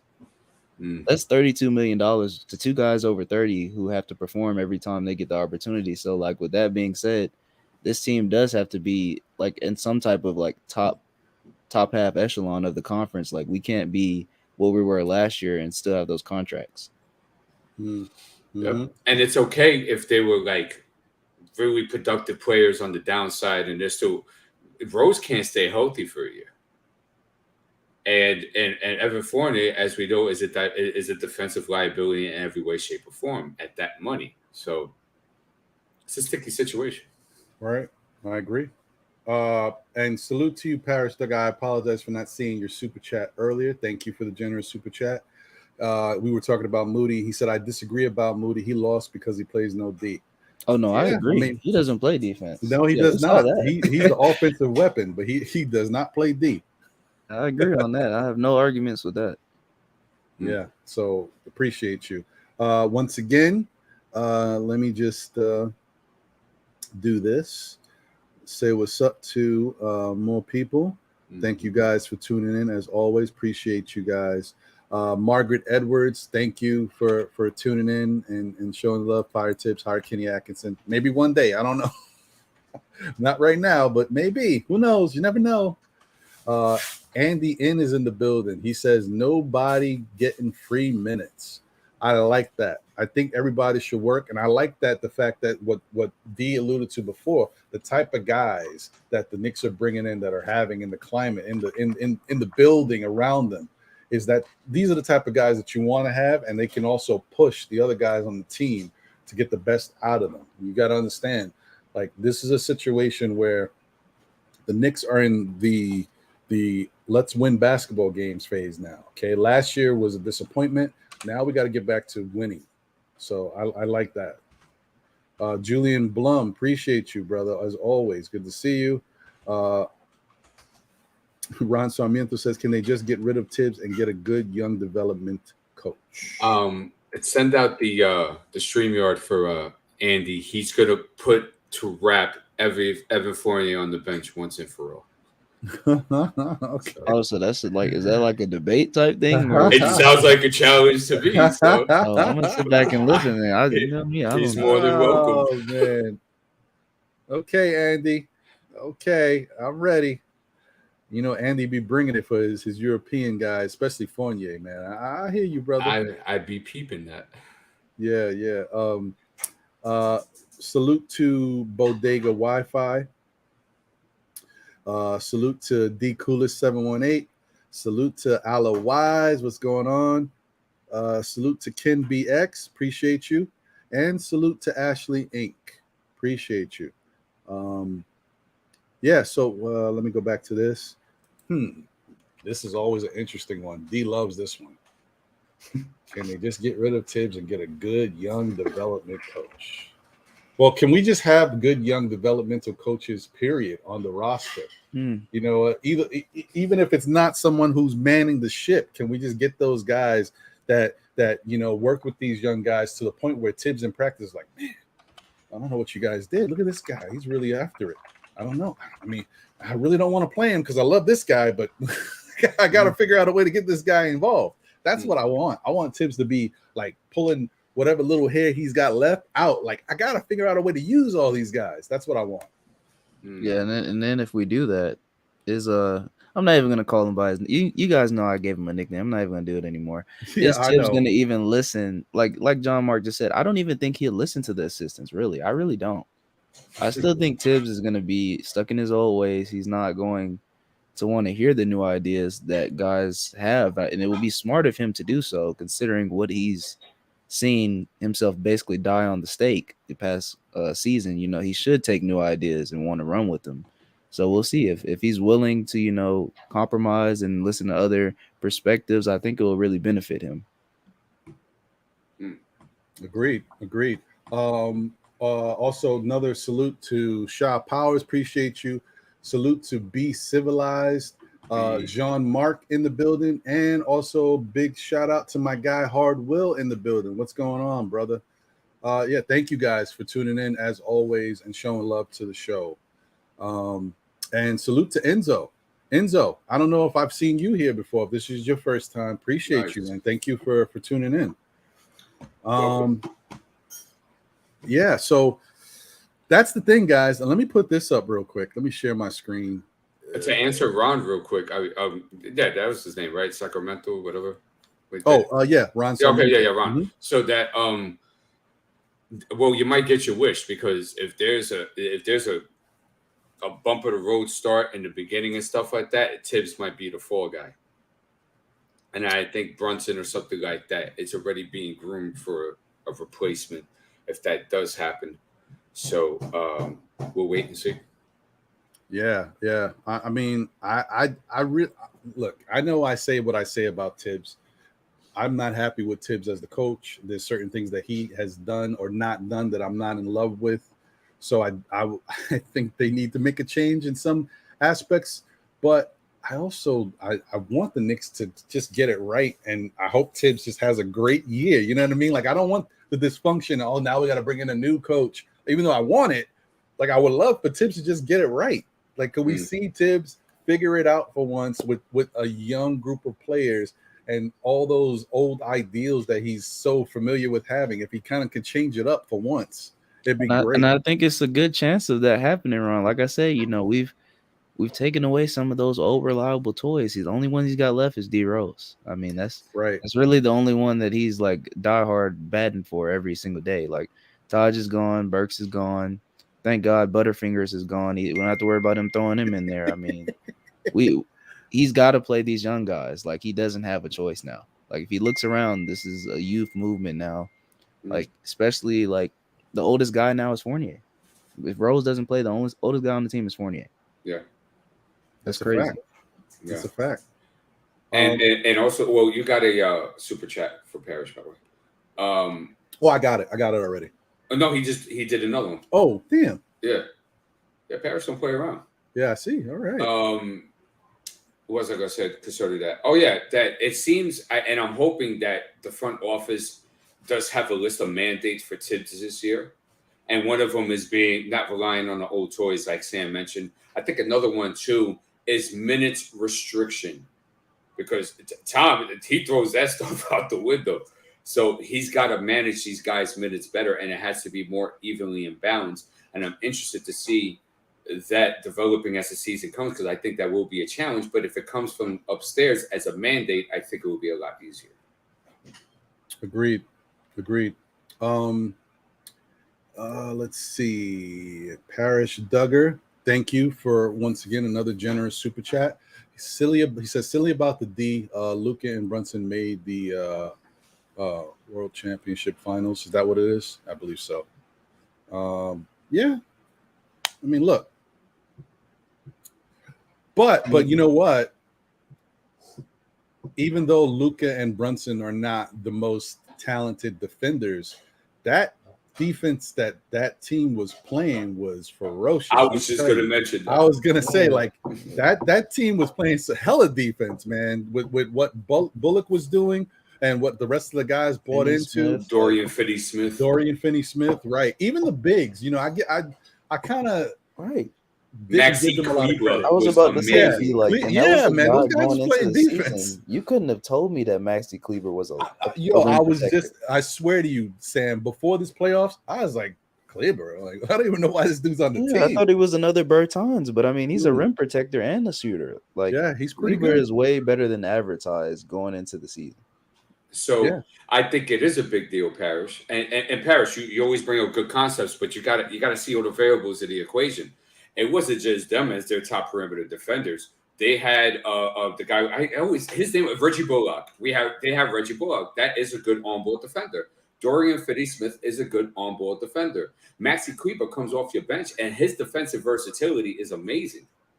Okay, so you put all that together, and Luka did turn up his defense, his on-ball defense in the playoffs, bro. So you got to keep all that in mind too. And they have better perimeter defenders than we do at the present moment in time. That is true. They do have better perimeter. Let me tell you something. Getting the bigs to buy into your defensive principles is beautiful. It's a nice help. Kleber, I think, plays he's sneaky defender, man. Much better than I thought. And you know, Dorian Finney-Smith, who kind of is in between the bigs and the guards, plays great defense. But that perimeter defense that they were getting from Bullock and the other pieces around filling in, whatever, making up for the deficiencies that Luka may have. And I tell you, Jalen is not a horrible defender. He does buy into the system. He has his moments. But just that overall perimeter defense is huge. That's really important. And that's something that, you know, the Knicks struggled and lacked a lot of that in this past season. You saw the numbers. It was a tough go for them. Okay, let me see. I got my guy here. Hold on one second. I got you, Andy. I'm coming right to you. You got another super chat from G-Mark. Let's see. 1 second. Oh, okay. Let's see. Why did that not pop up? There we go. Jean-Marc. Thank you for the generous super chat. If they trade Rose, I would know they are committed to the youth movement. That's interesting because you know what? It's not far-fetched. It would be tough because we know what Rose means to Us as Knicks fans now, we've grown to love him, and you know what he means to Tibbs. But in the back of my mind, I wouldn't be surprised if Rose gets traded, because even though as much as I think that Rose does bring something to this team as far as his leadership and his professionalism, being someone who has done it. People respect Rose like no other because they know he was at the top of his game. It's that thing about how much can Rose contribute on a day in and day out basis going forward for a full NBA season. And if he can't contribute, then you're in a situation where he's taking up a roster spot that you could be used in a different way. And possibly, he's taking time away from some of these young kids who need more of an opportunity. It's funky, man. I don't know. I'm indifferent about Rose. Like, I want him here, and then I also can see how they can move on from him. It's tough. I don't know what do you guys think about Derek? Go ahead, I'm gonna let D go because I spoke on it earlier. Like, that's my guy.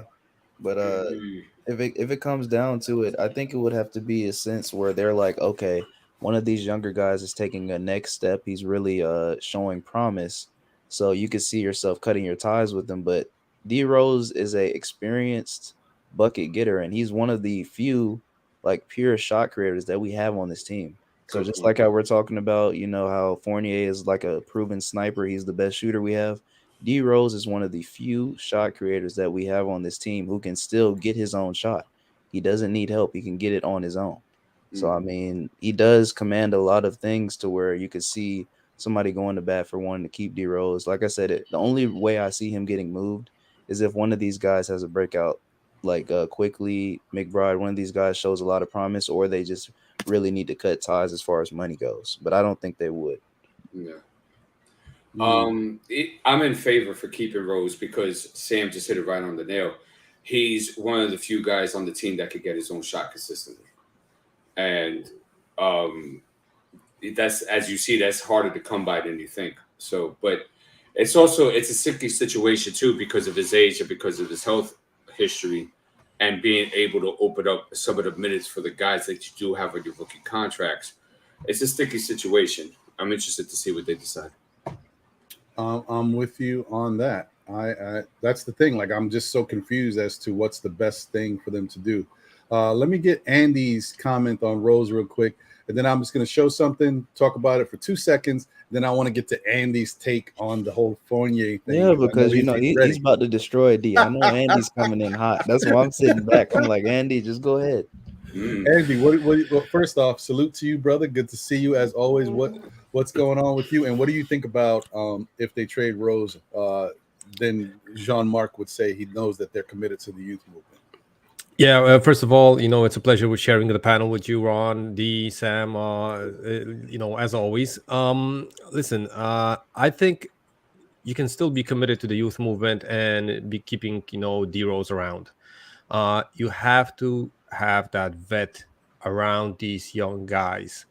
And especially looking at our point guards and quickly, some say quickly is a point guard. So I'm going to mention quickly McBride, whoever else is considered a point guard, ball handler, primary ball handler, bringing up the ball up the court and stuff like that. I think they have plenty to learn from D Rose as far as, the first step, trying to go past, that first man, the defender and stuff like that.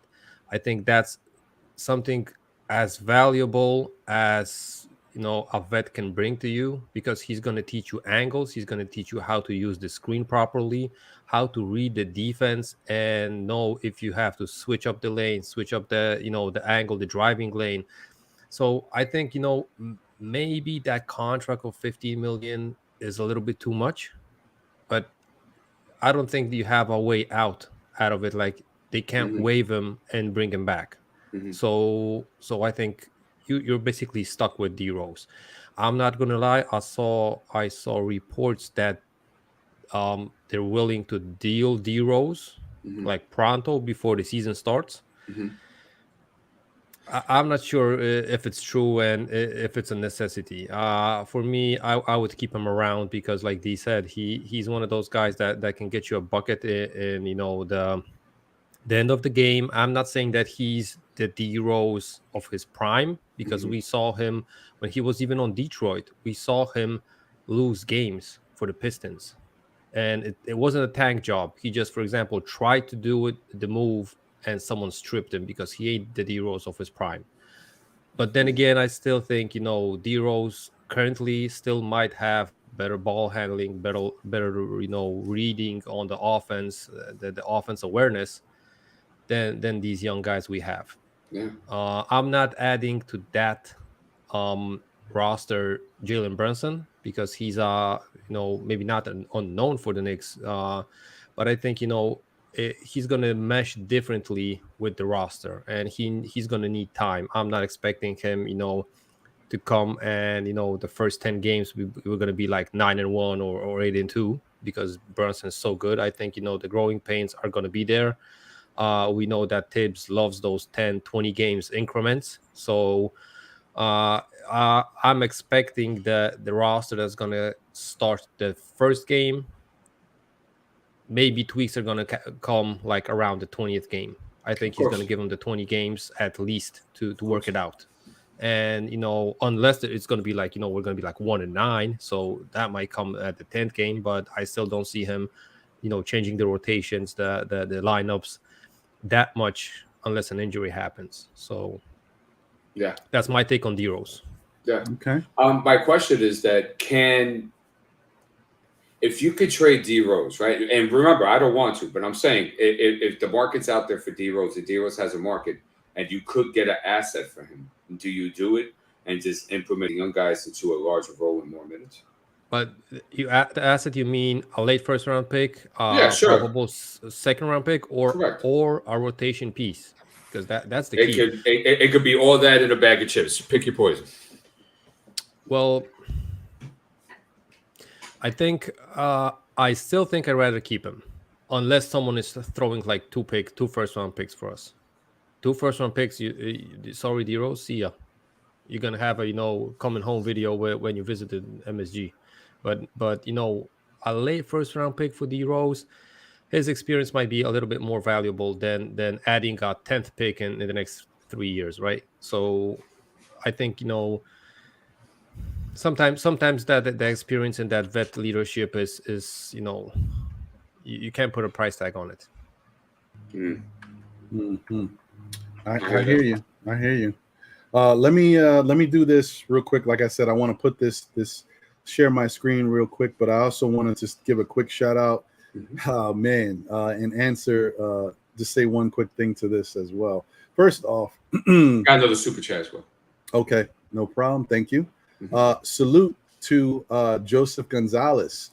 Thank you, Joseph. I don't know if I've seen you here either, and if you have been rocking with us, I appreciate it. But if this is your first time, thank you. I appreciate it. I think we got some first timers today. It's a good day. Nice. Thank you guys. Very nice. Kerry Cox, appreciate you as always. Always a pleasure. My guy, Core Mega, the one and only. Okay, it's not him, but you know what I mean. Thank you, Comega. Appreciate you, man. And listen, Comega could be a rapper in his own right. I don't know if you spit them bars, man, but I know the guy who does, he's pretty good.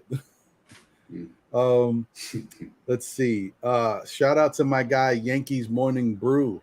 Listen, my guy, Heck Project Nerd HQ in the building. If you guys haven't already, definitely check out his YouTube channel. He goes on Monday through Friday, 11 a.m., talks about the Yankees, as well as he's willing to chop it up with you about anything going on with baseball. It's a really good show. Definitely check out his YouTube channel, Yankees Morning Brew. It's pretty dope, man. Salute to Big Shiesty. What's going on, brother? Appreciate you. All right, so damn it, I have to answer this before I put up this freaking picture real quick. Parrish. So, Parrish, man. I was trying to ignore it. Yeah, no. When was the last time Dallas beat us? Stop. Please stop with Dallas, especially without Brunson. Oh, boy. Okay, Brunson, that I see where you're going, and that might be very important. But without Brunson there, Dallas may be a different team. But this is what I want to tell you. Dallas of the regular season last year compared to the Dallas that got into the playoffs and started to feel themselves defensively and then offensively and knew that they had arrived. Not saying they're the best team, but Dallas, a switch happened this past year. Dallas realized that they can play with the big boys. They're still missing some things. They're a little undersized. They've got some things they got to work through, and Luka needs more offensive talent. But look at what they were able to do with the offensive talent they had, with just Luka being the main guy, and you want to say Brunson as well, but not really getting anything consistent, that's dangerous from any of the other positions, and that defense that they were employing. Let me tell you, if the Knicks played that playoff Dallas team, we would get smacked, because there's a difference. And the reason why I'm using this as my guide for this argument is, you guys remember 2 years ago, like me and John on Still Knicks Fans went back and forth. We were like going through the teams in the playoffs and who the Knicks needed to worry about. And we were like, oh, first round matchup. Listen, John was like, I hope we get Atlanta. We get Atlanta, good, because we beat them 4 times in the regular season. And you guys, so I'm going to give props to him once again, because, even though Feet Sports, my guy Prophet, is not a Knicks fan, he's a basketball fan. And sometimes what he does say is prophetic, hence Prophet.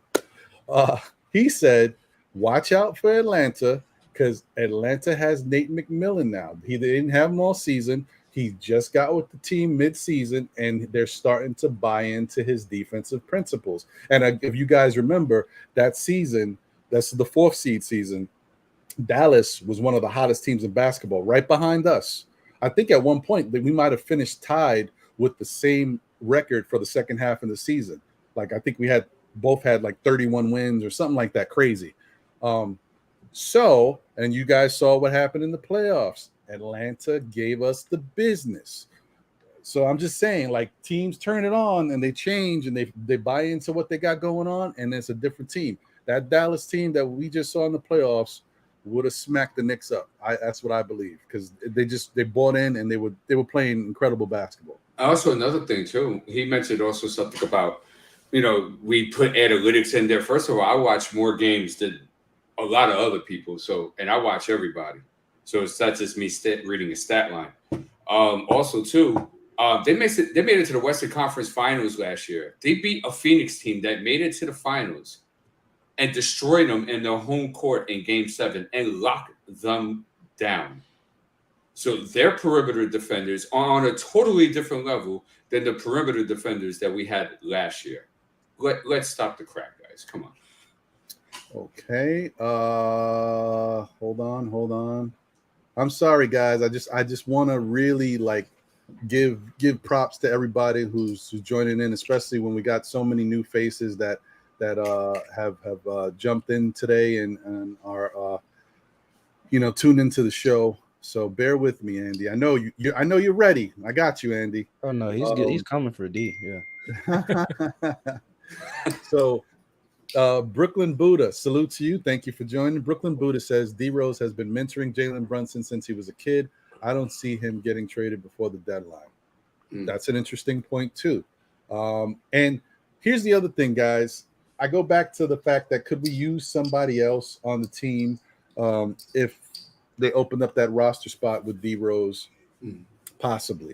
But I also kind of like the fact of having D Rose there as the mentor.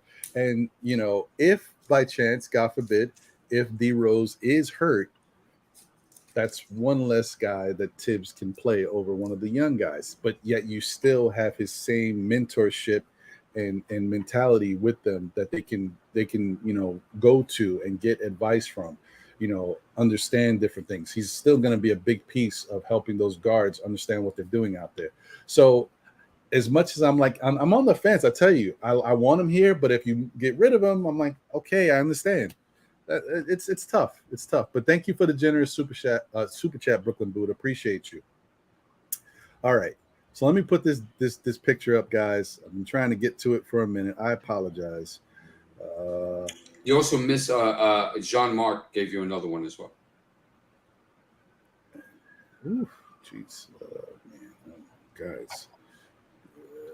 Thank you guys for your contributions, thoughts, perceptions, all that, and your support. Man, thank you, Jean-Marc. I mean, wow, I appreciate you guys for all the generous super chats. Rose is valuable, but we are not ready to win with him. If we develop Deuce, we will have a new asset. At best, we will be mediocre with Rose. It's interesting. To me, I think the writing's on the wall this year for what Rose is going to mean to the organization basketball-wise, as far as on the court. I don't think you will see that much from Derrick Rose. I think he'll be out there, but I think you're going to start to see other guys step up.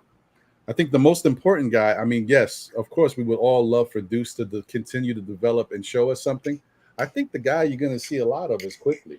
I think Quickly is going to be the one that you're going to watch for and see how his game has, changed and how it translates. But he's going to be the special player that we're going to have to watch. My opinion. I could be wrong, but we'll see. All right, so let's get this damn picture up. It's not even all that. I just want to put it up so you guys. Sheesh. Okay. Boom. There we go. Hey, okay. So that was last night. That was last night, guys. So as I said earlier, I was ready to give Julius the business because I was like, where is he? But he was there. And I'm bringing up this picture because I think what I did like about last night was, one, that Cam was there. Now, Cam is being speculated in all types of trade rumors and trade talks. The fact that he showed up and was there. Now, granted, he doesn't look the happiest. This is Cam. I think Cam is an introvert too, guys, because Cam doesn't show a lot of emotion. He's very, that's just his way. And I think other players have talked about how he's quiet. But I like the fact that he was there. He showed up. He was in the building. And he was sitting right next to Leon Rose, of all people. So that was interesting. And other thing I wanted to point out, that Nick Brass was there in full effect last night, which I thought that was interesting too. Dolan was there, Leon was there, Tibbs was there, like they were all there. So I thought that was pretty cool. Although I didn't see Scott Perry, but maybe he was there. He was there. He was? Okay. I didn't see him. But then again, like I said, so many of them were there that they only showed a certain level of the row. Maybe they were all spread out. So that's cool.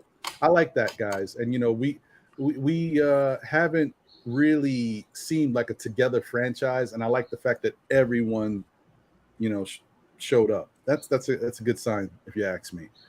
All right. So now let's get to it. Okay, because Andy is chomping at the beat. Before I get there, Anton Cates, appreciate you. Salute to you. Thank you for joining.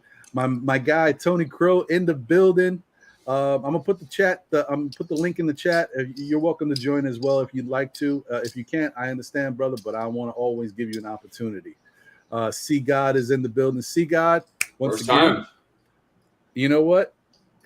Thank you. Another first timer. Man. Beautiful. What's going on, guys? Thank you, guys. Anton Cates, you might be a first timer as well. So I thank you for joining in if this is your first time. Appreciate you. D Nice is in the building. Real King is in the building. Appreciate you guys. Man, what a great day. What a great show. I'm so appreciative of everybody tuning in and of this panel I got with all these great men, great individuals. Thank you. Wow. And John Mark, man, thank you, man. Another generous super chat. Thank you, brother. Appreciate you. The support is like, don't get me wrong, guys. These super chats are fantastic for us who have been yearning to be in a position where we could get monetized and hopefully get sponsorship.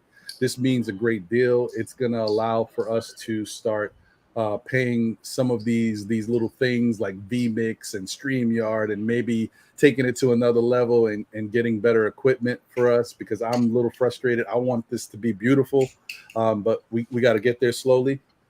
I thank you, but I want to let you guys know that don't feel like you have to give a super chat. Your presence in the chat, your participation, if you want to jump on the panel, all that is the most important thing to me. I just want the show to keep going. I want people to appreciate it and have a place where they can come and we can talk Knicks.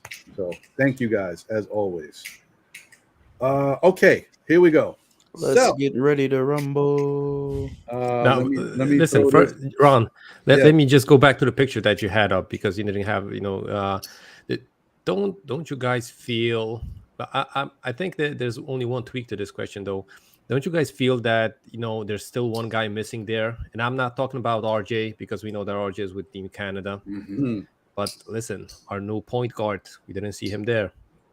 Well, in fairness to him, Was he I on don't think he vacation? really feels comfortable being there yet. He's not even officially a Knick yet. And that's why I'm thinking that maybe the brass even banned him. Listen, don't go there, because if you're going to be don't sitting make with it these worse. players Right. before we got you signed officially, maybe those tampering charges will be a little bit higher than a exactly, Andy. Facts, maybe he's Andy. like watching from the hotel, like just waiting. Oh, maybe I'm going to get for the third game, for the fourth game, whatever. So he's probably outside in the back. Yeah. Wayne said he also just got engaged as well. Oh wow! Well, great news for him. Congratulations. Salute to Jalen Brunson. Congrats. And God bless him, and hopefully he has a healthy marriage. Yes, that is correct. Eric Surreal in the building. Appreciate you, brother. Thank you. So yeah, Andy, man, it's time, brother. Let us know how you feel about what's going on with Fournier. Give us your spiel. Let us know what you're thinking about. What's on your mind, buddy? Before you go, Andy, 130 watching, only 71 likes. Let's get those likes up, guys, please, and support the platform. So, thank you, guys. Exactly, Thank you, D. That's going to be great if you guys support these couple of thumbs up are gonna do wonders in the analytics thing and the rest of the that the show pops up when you write in Knicks podcast, whatever. So it's gonna help more than you guys think, and it's free. So I don't see a problem for people to just give the thumbs up. Thank you, Lewis Wilkins, for the generous super chat. Appreciate you, man. Thank you so much. Thank you. We like I said, we don't want everyone to feel like that this is something you have to do, but if you want to, I want you to know that it's going to be used the right way. We are just trying to figure out the best way to make this content better for everybody. So thank you so much. Okay, Andy, floor is yours, buddy. Yeah, so guys, first of all, I don't want this to look like I'm defending Evan Fournier from every side possible and stuff like that, because if a good deal comes, I'm ready to trade him. Just straight up, if it makes the team better, do it, pull the trigger before midnight. I don't give, I don't care. So my maybe quest is a bad word. My thing with this Evan Fournier going to the bench, there's only one reason I see it that you could defend this move in my eyes. I'm not gonna tell you guys. I hope you guys gonna maybe not surprise me, that you guys gonna think about the same way why we could see him on the bench. First off, the defense thing, that's not the thing. If you are gonna tell me that he's a bad defender and that's why you want him on the bench, forget it. You're going to lose that argument. He has exactly the same defensive rating as RJ Barrett. Mm-hmm. If you are thinking that you need to play him with Jalen Brunson in the backcourt, he's 6'6", RJ Barrett is 6'6". We're grooming RJ Barrett to be the best defender on this team. Just play him at the shooting guard versus the shooting guards, and you're going to have at least one guy that's going to be able to guard the guards, the best guards in the league. So that case is out the window for me. Listen. You want to stay there real quick before you move to the next point? Go ahead. Okay. Or you want to say the points and then... No. Go ahead. Okay. So the thing with that is that your argument was based on comparing the defensive rating of Evan Fournier to RJ Barrett. So you're saying that, well, you're going to start RJ Barrett, so why would you use that as an argument to put Evan Fournier on the bench? The difference is chronology. It's timeline. Evan Fournier is turning 31. RJ Barrett is in the fourth year of his rookie contract looking to get an extension. So there's a huge difference as to what their roles would be on the team moving forward, especially if you're going to build it around Brunson. But my question is, do we want to win games or we want to tank? You would want to, I mean, it depends, but I think the administration would want to win some games. So you got to put out on the roster the best players you got, right? And I don't think there's a doubt that there's a better shooting guard or a shooter at least on the Knicks roster than Evan Fournier. Agreed. Listen, who fits as a player, I'm not saying a name, just a player as a, maybe not position, as a skill set around a guy, which probably is your main guy still, like a Julius Randle, or even a Jalen Brunson, a shooter. So my question is, why are we talking to get our best shooter off the starting lineup to the bench when I could make a better argument to put RJ Barrett on the bench and put Cam in? You gonna bench RJ? Take out the fork. No, I'm just pitchforks and torches. I'm just saying that if people are talking that we want to sit our best shooter on the bench that stretches the floor for basically every other guy that's on the 5-man lineup, he stretches it the most. If you're taking him out, you're not gaining anything. Oh, anything in what? And being able to stretch the floor? Yeah, exactly. Because I don't think, listen, Quentin Grimes is a great shooter. He's a catch and shooter guy. Actually, at this point, he's only a catch and shoot guy, right? So what from what we saw from him on the main roster, I'm not saying G League and not G League, just the Summer League, right? I understand that he can, stretch the floor, but let's be true. These defenders, they're not going to respect the same way Quentin Grimes with Evan Fournier. I think that's a fair point, and I don't think that's even up for discussion, right? So I think that's because of a money thing than more of a player personnel thing. Because Quentin Grimes did shoot. Okay, I'll just say real quick. Okay, go ahead. Yeah, go ahead. Okay, just real quick. That he did shoot 38% from 3 last year, and we all know it would be a blind man not to see that he's way better defensively than him. So he has more two-way capability than Evan Fournier. Okay, D. He's better defensively in as one-on-one defense. I'm guessing you're talking about. Well, on-ball defense and help defense and team defense as well. So Quentin Grimes has the worst out of those 3 guys defensive rating, and is by far the worst. His plus and minus average is minus 2.5. So if you're putting Quentin Grimes in, the numbers say that you're going to be worse, because even if he's a little bit better defender individually than Evan Fournier, he scored last season. He scored 6.5 points. Meanwhile, Fournier had 14, 15. So there's a 9-point difference there. I don't think his defense, individual defense only, because I'm going to go back to the team defense and that quote that I don't think that's going to change up the starting lineup in such a better way. So for me, and going back to the team defense thing, Evan Fournier averages more steals and more blocks per game than RJ Barrett, with the same defensive rating. I understand the only arguments here are going to be that RJ Barrett was defending the best wings in the leagues and stuff like that. Meanwhile, we saw Evan Fournier. He had LaMelo Ball on him. He was defending a couple of great guys, not to mention that in today's NBA, switching is so often that it's rarely that you can say that a guy was playing this versus this guy, this certain game. And for example, if someone scores 30 points as a shooting guard, it's going to be all 30 versus Evan Fournier. I think we can agree with that too, right? So that every defense in the NBA is switching so much that it's never a situation that, for example, a point guard scores 40 and it's exactly the whole 40 points versus a point guard, right? So my thing is, if we are not going to put our best lineup as the starting lineup, right, to start the game, not to fall down in a hole like we did last season probably, and the season before, if we went down minus 15, it was a catch-up game till the fourth quarter, and we ran out of gas and we never got the W.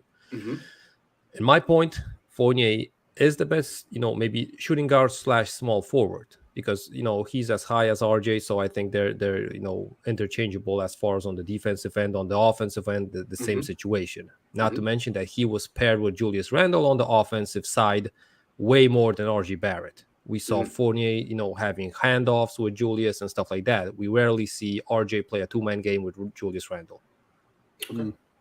Just one thing real quick that I want to fix up. You mentioned Quentin Grimes on and off defensive numbers. to be at like a negative, so to speak. That is incorrect.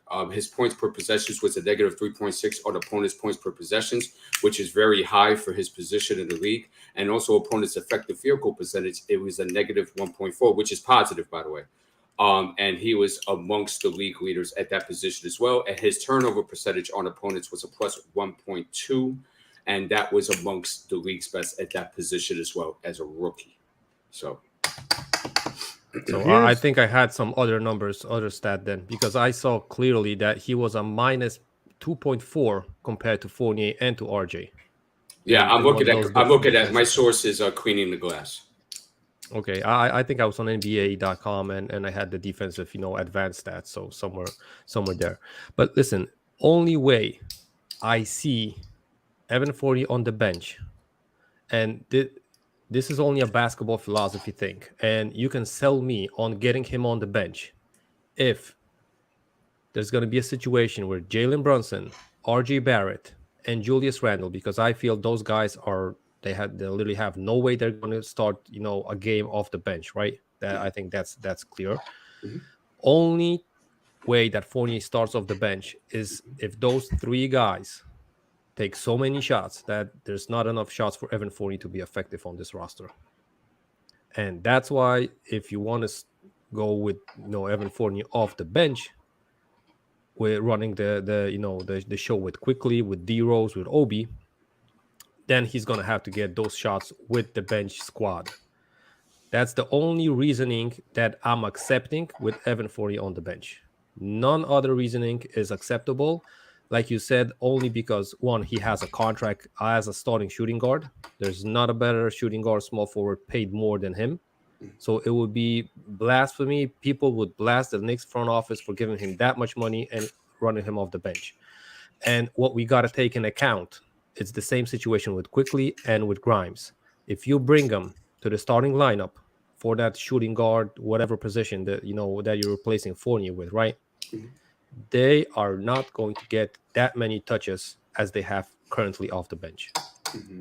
Because I don't see Julius Randle saying, listen, instead of me taking 17 shots, I'm going to take 10. Give the 7 shots to someone else. Because he ain't going to average 20 points on 10 shots. The same goes with RJ. We saw RJ late in the season taking so many shots that I was getting mad at him. He was chucking so much. That's why he got those 20 points on average. If he's not going to, and we know that RJ is not an efficient scorer. Scorer, not even shooter. Shooter is not even is out of the question. Even a scorer. If he's going to, score average 20 points, but 25 shots or 30 shots, I'm not accepting that. Okay. My biggest concern, Andy, is that last year when you had a lineup of Kemba, Evan, and RJ, they couldn't contain the basketball. Okay, and guys were getting into paint and thankfully Mitch was as good as he was in the paint, and we were 5th in the league at opponents' points in the paint because of Mitchell Robinson, and that was a big part as relegating, these guys getting into paint and doing whatever they wanted. They couldn't contain the basketball. So Jalen Brunson, of course, is a much better upgrade than Kemba Walker, the best point guard we've had here in 20, 30, 40 years. But he is not a good on-ball defender by any shape, way, or form. So I run into the same issue. Okay, we put points on the board. That's fantastic. But you have to be able to stop the ball, too, and stop the offense in this game in order to win games. And that's my concern with the perimeter defense. I understand that. My thing is that Tibbs uses defensive schemes like team schemes. Even if you get beat, there's always supposed to be a guy that's going to close the lane on your defender. And as you say, Mitch does it really good. Last season, Julius was literally uninterested in helping his teammates. Yes, he was. The season before, he was playing those, closing those lanes as much as possible, and he wasn't looking that bad. Because Julius Randle is a one-on-one. He ain't that bad of a defender. He just needs to have his head in the game and be aware on the defensive end. And that's why the whole defensive, schematics, schemes, whatever you want to call them, tactics, they might work even with 2 guys bad in the backcourt. And bad, I mean, I'm still, not giving RJ his flowers on the defensive end because For me, he ain't a perfect defender by any shape or form, like you said. Mm-hmm. Question is, are the other teams, the opposite teams, are they going to try to pick a guy and go at him? Mm-hmm. That's the question, because then you have to have several answers on the defensive end, or you're going to hedge the pick and roll, you're going to ice it, whatever.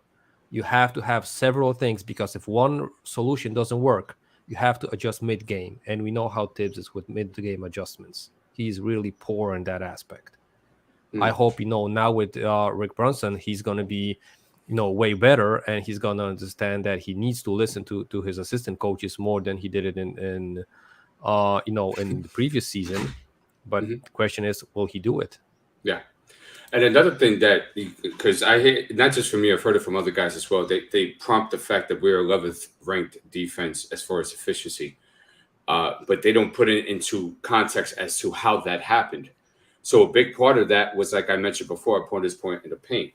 You see, so for example, if you look at the team stats, right, you can go to team rankings or look at team stats. It says opponent's 3-point percentage, right? It was at 34.2%, and that was 5th of the league. So people say, D, what are you talking about, right? Team shot 34% against us, right? But they don't put into mind that opponent's 3-point makes, we were 20th in the league. So teams were making more threes against us on league average because our perimeter defense was not up to par. Opponent's 3-point attempts, we were also 25th in that as well. Okay, so that means teams were jacking on us because they were able to break down the defense and have those shots available. Another thing you have to consider too is opponents' free throw attempts to field goal attempts. They were 23rd in the league, meaning that teams can go ahead and get shots wherever they wanted. It becomes a matter of them being able to hit it, but they were put in the spots in order to do it, and that was because of lack of containment on the perimeter. So if you're bringing in a guy like Jalen Brunson that you're going to run the team around, right, that you're going to build the team around, and you sacrifice 6-round picks, a lottery pick, $6 million, and gave him the contract, you better damn right go ahead and build some guys around him that could play some perimeter defense so you can get some stops and get some more shots at the other side of the basket. That's a good point. Let me just say this. First off, salute to Lewis Wilkinson. Thank you for the generous super chat. He says, I agree with Andy in a sense, but the best would be to trade Evan. What I wanted to say to Andy's points, and I agree with a lot of these pushback as well, but here's what I wanted to say. What the Knicks are going to have to do is they're really going to have to figure out in practice as to what lineups and what rotations work for this current mix on the roster. I would say that they need to definitely try to see Fournier coming off the bench with the second unit. And I think they also have to take a look at Fournier with the first unit. But I think it's important to see how he plays, because I think his comfortability is really key, because Fournier is a shooter. I'm not going to say he's a streaky shooter, but he has streaks where, he's lights out. He's a streaky shooter, Ron. I think he's more consistent than, to me. Right now, I think Grimes is a freaking streaky shooter. Like Fournier's shown me more than that. You know what I mean? Like even on his bad days, Fournier still might get you 2 threes, whereas Grimes can't hit the I can't even think of it. I was trying to come up with a soul finger, but I can't think of it right now. But anyway. You know what I mean? But I hear you. So, yeah, you could say he's streaky too. So, but that goes to my whole comfortability, because I also think that it would make sense for him to come off the bench. I don't know if the Knicks can do it, but it would make sense for me to think that he could do that. Now, in fairness to what Andy's saying about Fournier, I did notice throughout the second half of the season, Fournier got a little bit better out there on the court. He was trying a lot more on the defensive end. He was getting some steals. I think there was one game he had like 4 or 5 steals even. There was points where he was doing more and being a little bit more active on the defensive end, which is great. Also, to your point, Andy, when you mentioned about his defensive rating in certain aspects compared to RJ, once again, I'm going to say this. To me, that's an indictment on RJ, I think that shows a little bit more of the regression that RJ has shown on the defensive end, because I think he was a little too focused on the offensive end. We all know, he said it, his goal was to finish with an average of 20 points or more. That was a goal for him, and he was working towards that goal. And I think the focus of that and how the Knicks were playing put him into the position where he had to be a number one scorer type. And I think that kind of took away from him on the defensive end. But because there was moments that I saw RJ, he was letting things go. Even on the baseline, there was guys cutting backdoor. RJ wasn't there, or he let it go. It kind of reminded me of Julius, and I wasn't happy about that. So I think I won't expect those same defensive numbers to happen this year. I expect RJ to step up and play better defense. But I see what you're going with when you say as far as those type of ratings, those numbers, Andy. And the other thing is, I think that the Knicks might put themselves in a position, if guys don't step up and work on their shooting efficiency, that the Knicks, like Thibodeau, might have no choice but to start Fournier. Because if these guys aren't knocking down the shots, they were terribly inefficient when it comes to twos, and from the 3-point stripe, we weren't that bad. 11th in the or 13th in the league. Right, as a team, we weren't that bad at all. Well, we did lose Burks and Kemba, and Burks was at 40%, and Kemba was at 36-37. Right, and that brought me to another question, because I think someone had said something about in the chat about Jalen Brunson being able to shoot threes. Yes, he can knock them down, but I don't want you to forget the fact that Kemba Walker was a really good 3-point shooter for us when he had his moments. So Jalen's being able to shoot that three is helpful, but I don't think he'll be able to shoot it as well as Kemba. There was moments where Kemba he looked pretty damn good from three, so that was important for us. I think that Fournier is going to be a slippery slope for us as Knicks fans. He's a tough subject. I'm gonna get right back to you, Andy. He's a tough subject because I think from the beginning people didn't appreciate Fournier. Andy, I'm gonna give you credit for being the number one, but if going into the season, I'm not gonna toot my own horn, but toot.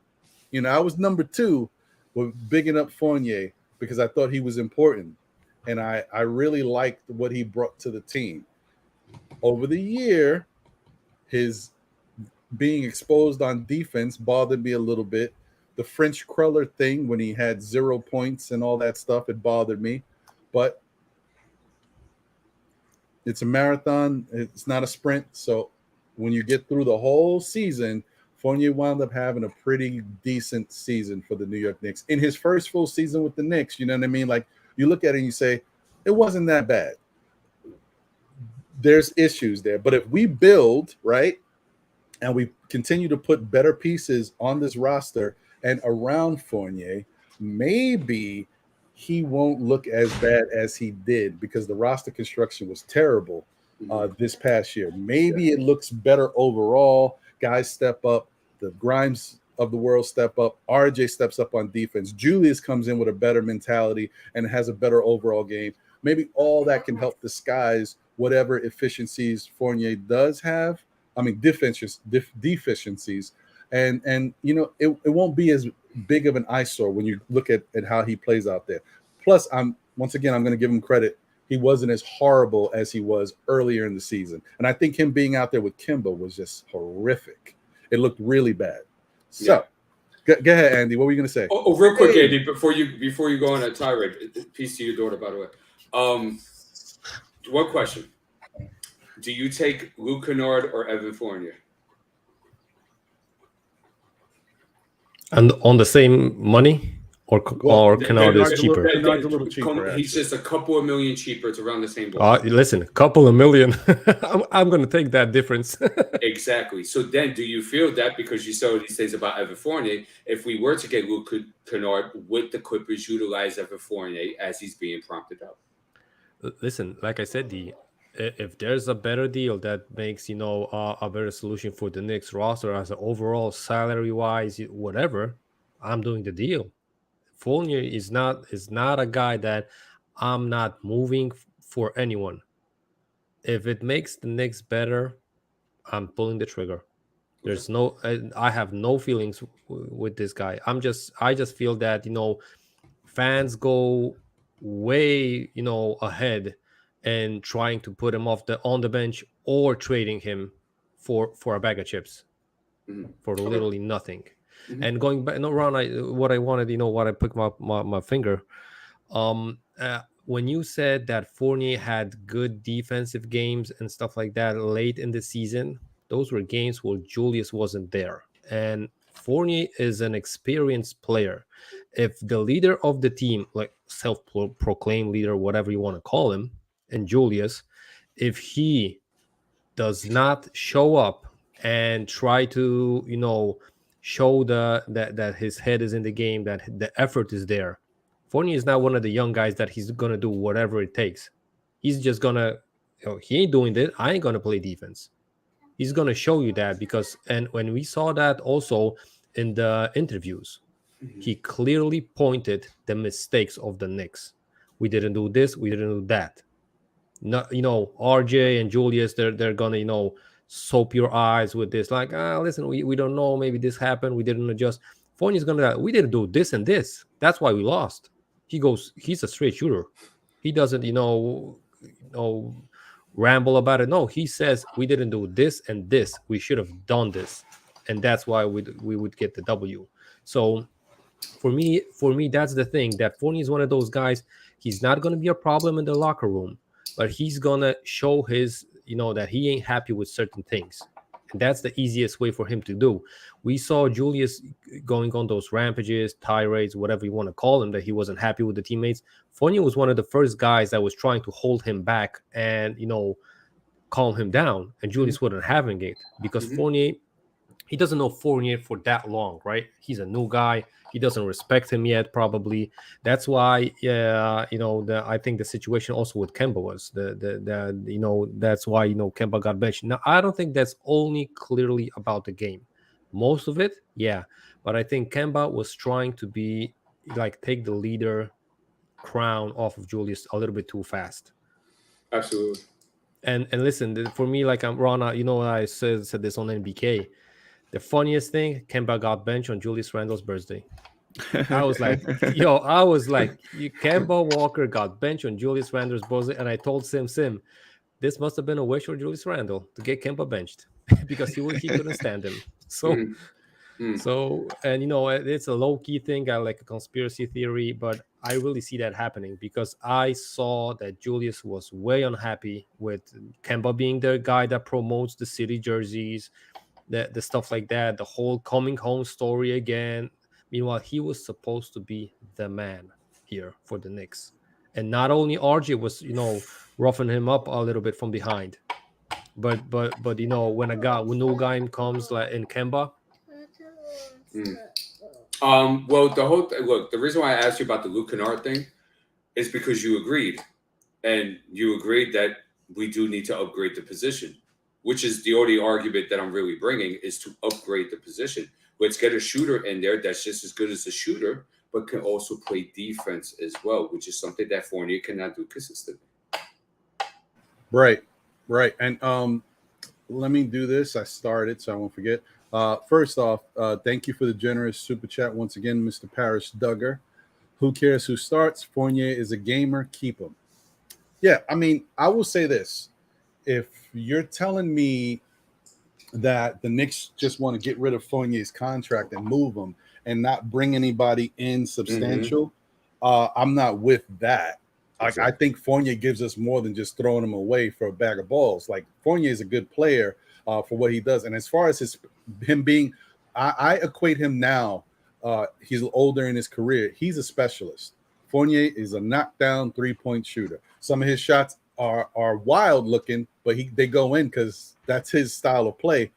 I'm gonna say he's a specialist now. He's in the lines of the Ray Allens, the JJ Redicks, the guys like that, the Kyle Korvers. Now, of course, some of these guys played better defense, so that gave them more value.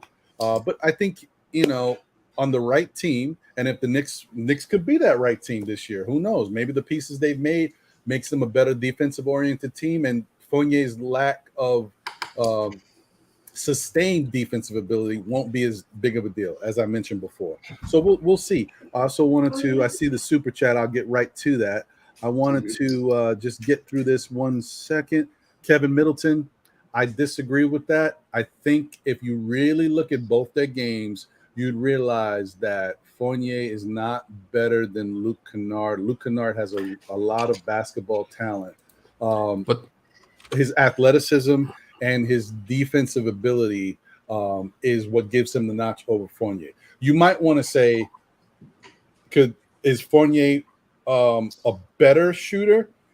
Possibly, but only because of the fact of the clutch gene. I think Fournier's clutch. Like those shots that he makes, if you guys remember, like he's done it multiple times throughout his career, but with the Knicks, he's had a couple moments, especially one you can point to. We lost the game, but if you guys remember that game in the Brooklyn Nets game where we were trailing by 3 points, they drawed up that play, that curl, and Fournier came right off that curl and hit the 3 to tie the game and give us a chance. Of course, Kevin Durant wound up hitting the 2, game over. But the point was, like, he's been clutch. He's shown clutch genes. If you remember first game of the season against Boston, triple overtime. But wasn't for that third overtime. Well, second overtime going into it, Fournier got hot. He was hot all game. He finished with 30-something points. He hit some big threes. And then in the third part of that overtime, he hit like some big threes to help us win the game. Fournier is clutch when it comes to that shooting. Ron, I'm just going to add to Kevin's quote that Fournier is better than Luke Kennard. I think that he is better, but we as Tibbs, I'm going to say he isn't because Fournier can create off a little bit more playmaking. He has a little bit higher playmaking ability than Luke Kennard. Luke Kennard is a 3-and-D guy, and he can sometimes split the defense. But if I'm trying, listen, D, did you see a pick and roll with Fournier? Oh yeah, I have nightmares about him. Yeah, you have nightmares. You gotta see the pick and rolls that he's doing with Team France, bro. Those pick and rolls are flawless. And that's because of their system, and that's because of their system and personnel. But I'm saying that's not what it looks like. That's the case because if we had a system built for Fournier, that would be the case. That's why I'm gonna say Luke Kennard is a better fit for the current Knicks. But if I'm going to pick Fournier as my second option, I'd rather have Fournier as a second option than Luke Kennard as a second option on an NBA team. Wow, gotcha. Well, let me do this. So much going on. First off, thank you, Big Lou. I appreciate you for being here. Thank you for the generous super chat. This is Lou Wilkinson, as he says. I have to sign off, but it's good to hear from you, young gentlemen. Keep the flow going and stay blessed. Thank you so much, man.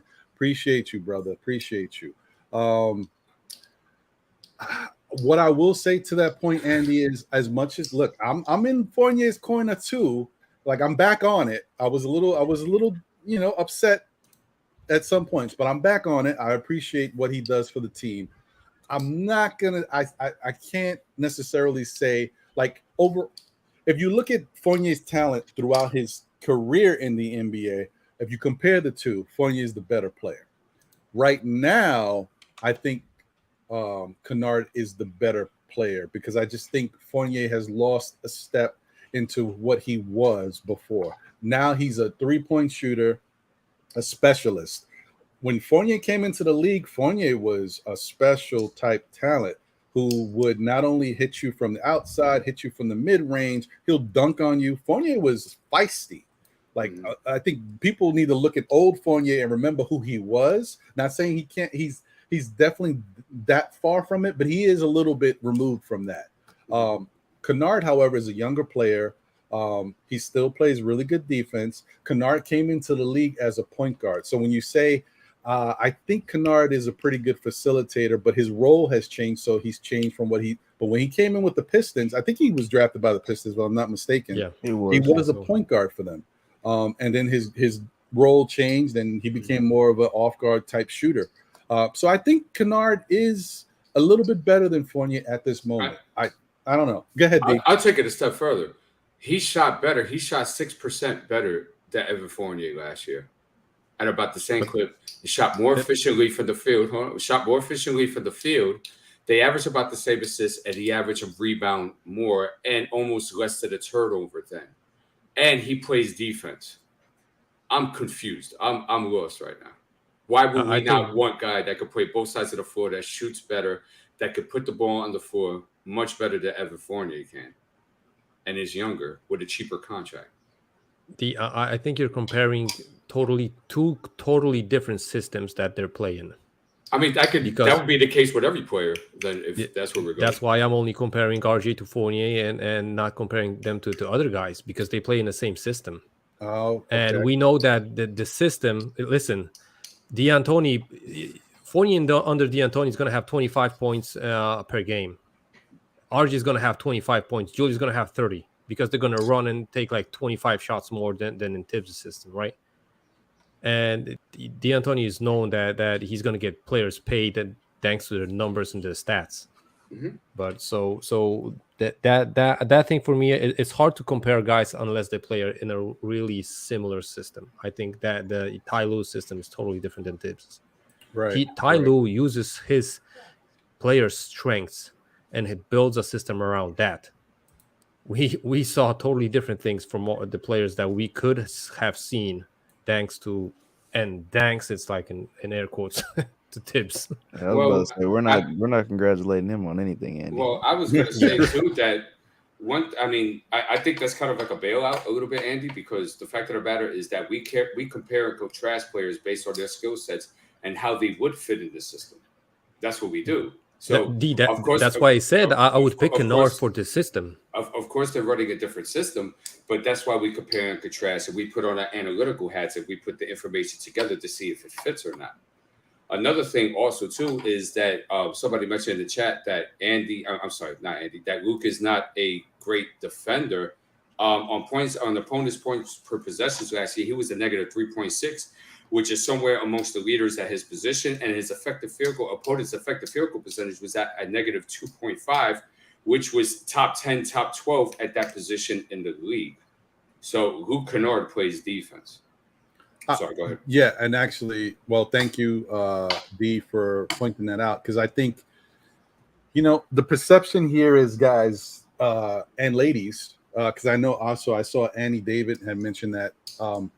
I wanted to say this because, and by the way, salute to you, Annie. I had started your comment before because I wanted to give you, I'm going to get into that and highlighting a couple more people I saw join in. Thank you. I think this might be your first time here as well. So thank you for tuning in. Appreciate you. I think the perception with some of the players in the NBA, especially the guys who aren't stars, you don't get to see them a lot and they're not highlighted for certain things. A guy like Luke Kennard can do a lot of different things on the court, and he's not the focal point of the Clippers offense or defense by any means. Like, you guys know who the names are on the Clippers, and even with those guys being out, they still talk about Reggie Jackson. Like, they focus on certain people. So guys like Luke Kennard are basically under the radar guys. Now, I'm not saying that he is which D did point to his numbers, and so that shows that he is a very adequate defender. But no one's saying he's Marcus Smart or anything like that. Right. But when you're comparing him to Evan Fournier, who's not a high-level defensive player in the NBA by any means, can he play some defense? Does he have moments? I definitely think he does. And I think the issue is I don't think you can compare him to someone like Kemba Walker, who is a turnstile on defense. Like, Kemba Walker gives you no shot on the defensive end. The only thing he was known for was taking charges, and he did that to the best of his ability. That's why he was one of the best in the league. He knows he doesn't play good defense. He knows he's undersized, so he puts his body on the line, and he would take charges. He did what he could to try to help. Fournier is better than Kemba Walker on defense, without question. Fournier has more height than Kemba Walker, so he can affect certain shots. Fournier does stick his hands out there in the passing lanes. Fournier gets steals. Fournier tries to do what he can do to the best of his ability. And Fournier also used to be a little bit more athletic. Some of that athleticism has dissipated over the years. He's a little older player. He's 29 now. So that is what it is. Mm-hmm. So I just want to point out that even though it may not look like it, on the surface, Luke Kennard is a pretty good defensive player. So let me do this real quick, and I want to hear from Sam, because Sam, you've been awful quiet over there. I told you I am sitting back for the rumble of the night. The main event is on the stage. I'm sitting back. I'm letting Andy get his points off. I'm letting D get their points off because I told you pretty much where I stand. Like, No, I know how you feel. yeah, about you know where I'm moving with this, Ron. So I'm good. That I do know. That I do know. Let me do this. Shout out to you guys, and if I missed anybody, it is what it is. You know, it's hard to name everybody who might jump in and out. I just try to, while I still can, give you guys a shout out as much as possible. Shout out to Nick D. Appreciate you. Thank you for joining. Vaughn Allen, as always, appreciate you. Sherwin M. Thank you for joining in. Appreciate you. Let's see. Cash Out James, I saw you earlier. I'm sorry I didn't get to highlight your comment. Appreciate you. KJW Events, what's good, brother? As always. Funny Music, appreciate you. Thank you for tuning in. Ed Winning. You see, you can't compare Grimes to Evan stats when Grimes played less minutes. Interesting point. Sean DeCosta, appreciate you. This might be your first time here as well. I mean, if it's not, I apologize. But Yes. Welcome. if it is, thank you for tuning in. Appreciate you guys. My guy, Supreme System Lord, Chop Low in the building. What's going on? This guy always calls me the Green Eye Bandit. He thinks I look like Eric Sermon. It is what it is. I get a lot of Capadonna. I'm not in love with it, but I understand it. Thomas Lewis, this might be your first time here. Thank you. Appreciate you. And he says another move is coming this season. Knicks have surplus picks and open roster spots. You may be right on that. Andy David, see, I told you I started you. I was definitely going to give you a shout out. Cam has to earn it. You can't start him. You may be right. Like, I really want Cam to be out there playing as much. He doesn't have to be the starter to get those minutes. As long as you give Cam the minutes out there, he doesn't have to be a starter to my liking. But I would love to see Cam at the 3 or Obi at the 3 to give RJ a chance to start at the 2. That's what I would like, but that's me. Salute to Mark Butler. Appreciate you, man. Thank you. Francisco Carrillo is in the building. What's going on, man? Thank you for tuning in as always. And my guy, I'm always happy to see him back in the fold. Quiet Money is in the building. Appreciate you, brother. Good to see you as well. Yeah, guys. So, I mean, that's I just wanted to take that time to acknowledge as many people as I could. Like I said, if I missed anybody, understand it's not for, it's not on purpose. Bricks Nation, salute to you. Thank you. Yeah, guys. So, I mean, look, this is a hot topic in the Knicks universe. It's like religion. You know, religion is always a touchy subject. Evan Fournier is always going to be an interesting subject because as much as you see things that you don't like about his game, there's other people that respect that he, in the end, was one of our better players at the end of the season for what he gave to us. It is what it is, you know. That's how the season turned out. You got a lot of good point scoring from RJ, but a lack of efficiency. You got a lackluster defensive effort compared to seasons past. You guys remember when RJ came into the season, people were talking about RJ taking that next step into the Jimmy Butler range. They thought RJ was going to become a Jimmy Butler type defender this year. And then we were very happy with what we saw from the preseason. We were like, I was one of those personally, the way he was locking down Bradley Beal, I was like, man, RJ might be taking that next step. Of course, when I look back at it in hindsight, I say, well, RJ played with Bradley Beal over the summer. He knew Bradley Beal's tendencies. And then after that game against RJ in that preseason, Bradley Beal got hurt and was out. So maybe Bradley Beal wasn't even 100%. I don't want to take anything away from RJ, but I'm just saying things were in his favor. Bradley Beal not being 100% and him playing with Bradley Beal throughout the whole summer, knowing what he liked to do on the court, it was definitely in his favor. He was guarding a shooting guard. Yeah. No, that too. That too. I mean, look, we'll see where that goes.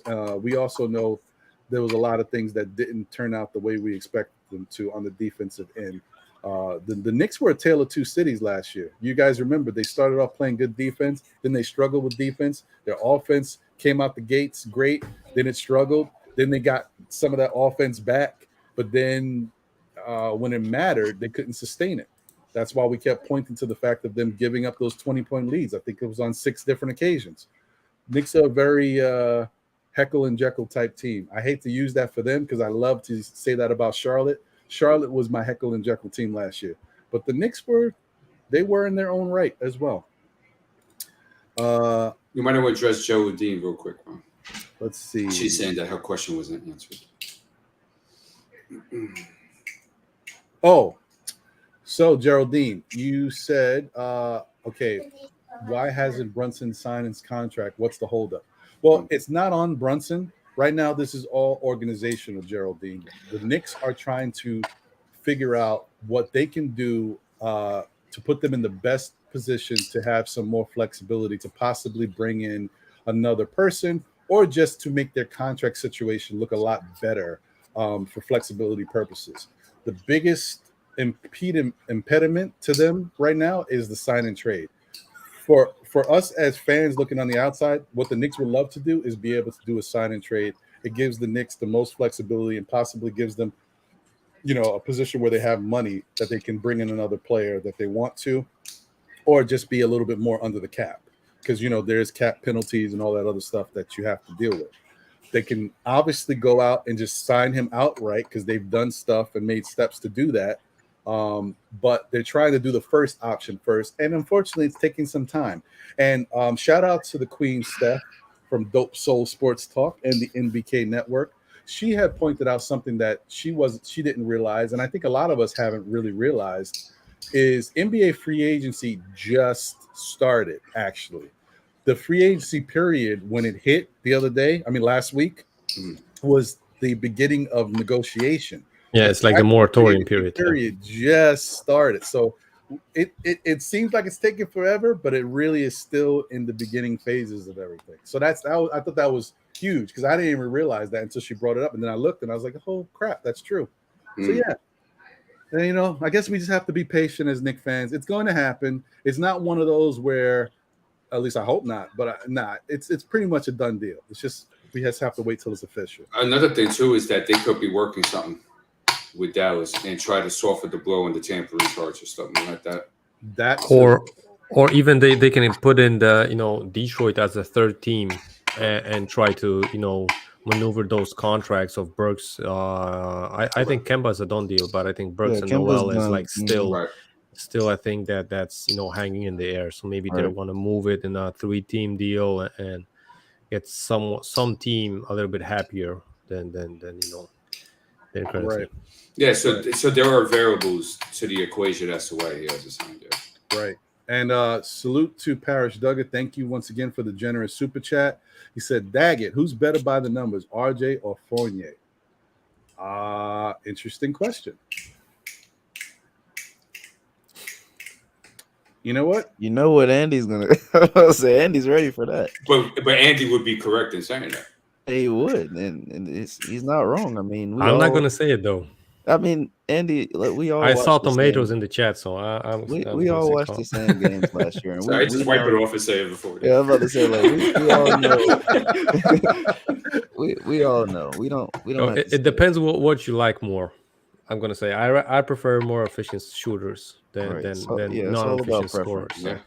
And that's why RJ is at the chopping block this year to perform at a high level and to be efficient for the first time in his NBA career this year. So yeah, and imagine him getting the contract extension before the season starts. It's not gonna kick in, but when Knick Nation knows that he's gonna get above 150 million, whatever, they're gonna count that money as it's already in his pocket. So he's gonna be on the chopping block from day one. He's got to show us something like an extreme leap, honestly, compared to what we seen last year. Like, yeah, you average those points, but as Andy said, like they weren't off of you taking good shots. Like most of those points were off of him just getting to the line.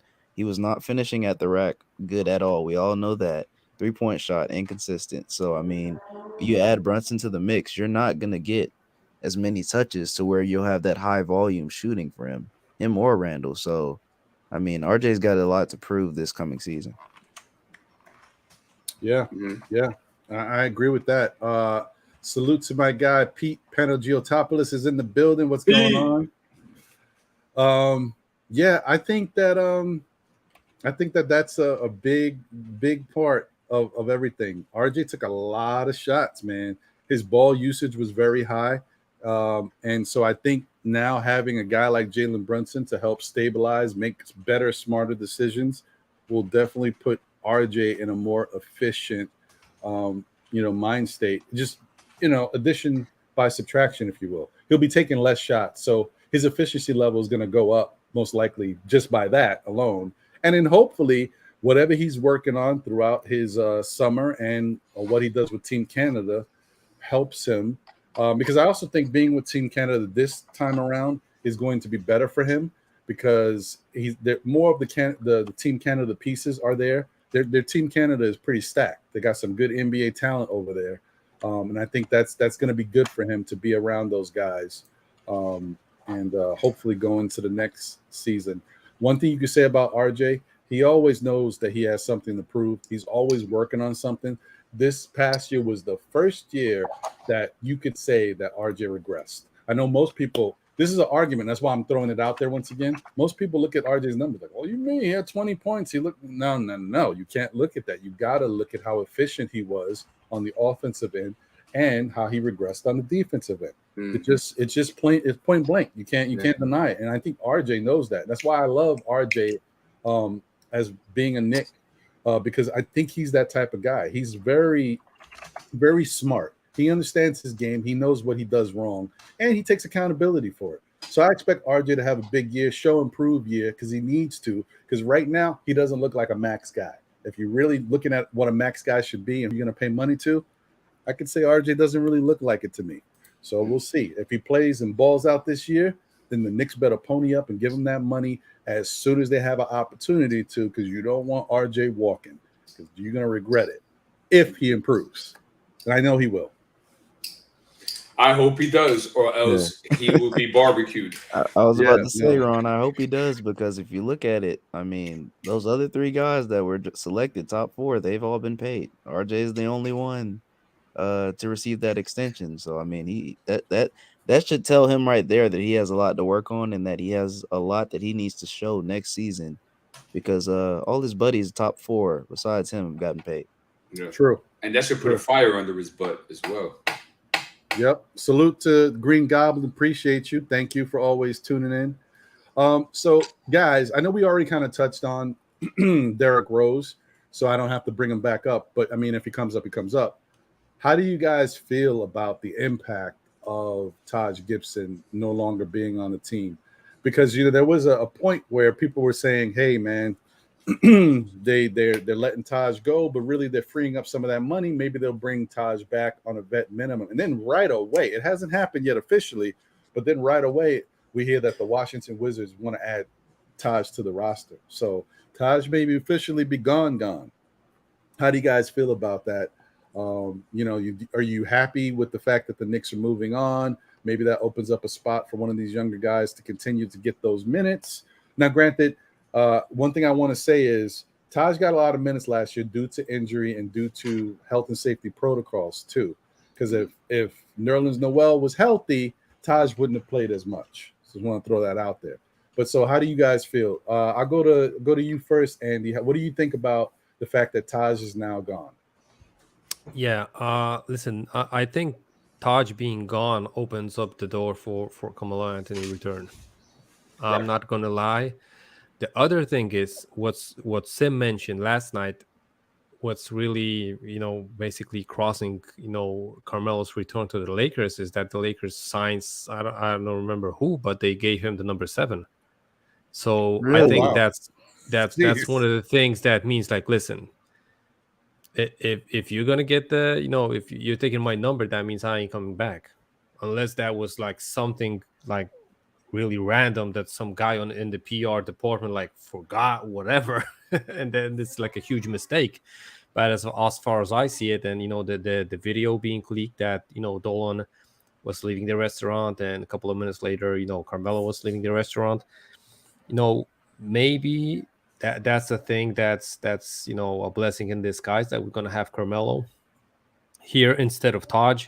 I'm not gonna lie. I think the kids learned throughout these 2 years something from Taj, but I think they can learn way more, at least on the offensive end, from Carmelo Anthony. He's an offensive genius, even though he's so old. I think they can learn not only the work ethic and stuff like that, but the offensive moves, that you don't have to be athletic to get off a shot and stuff like that. I think that's also an invaluable thing.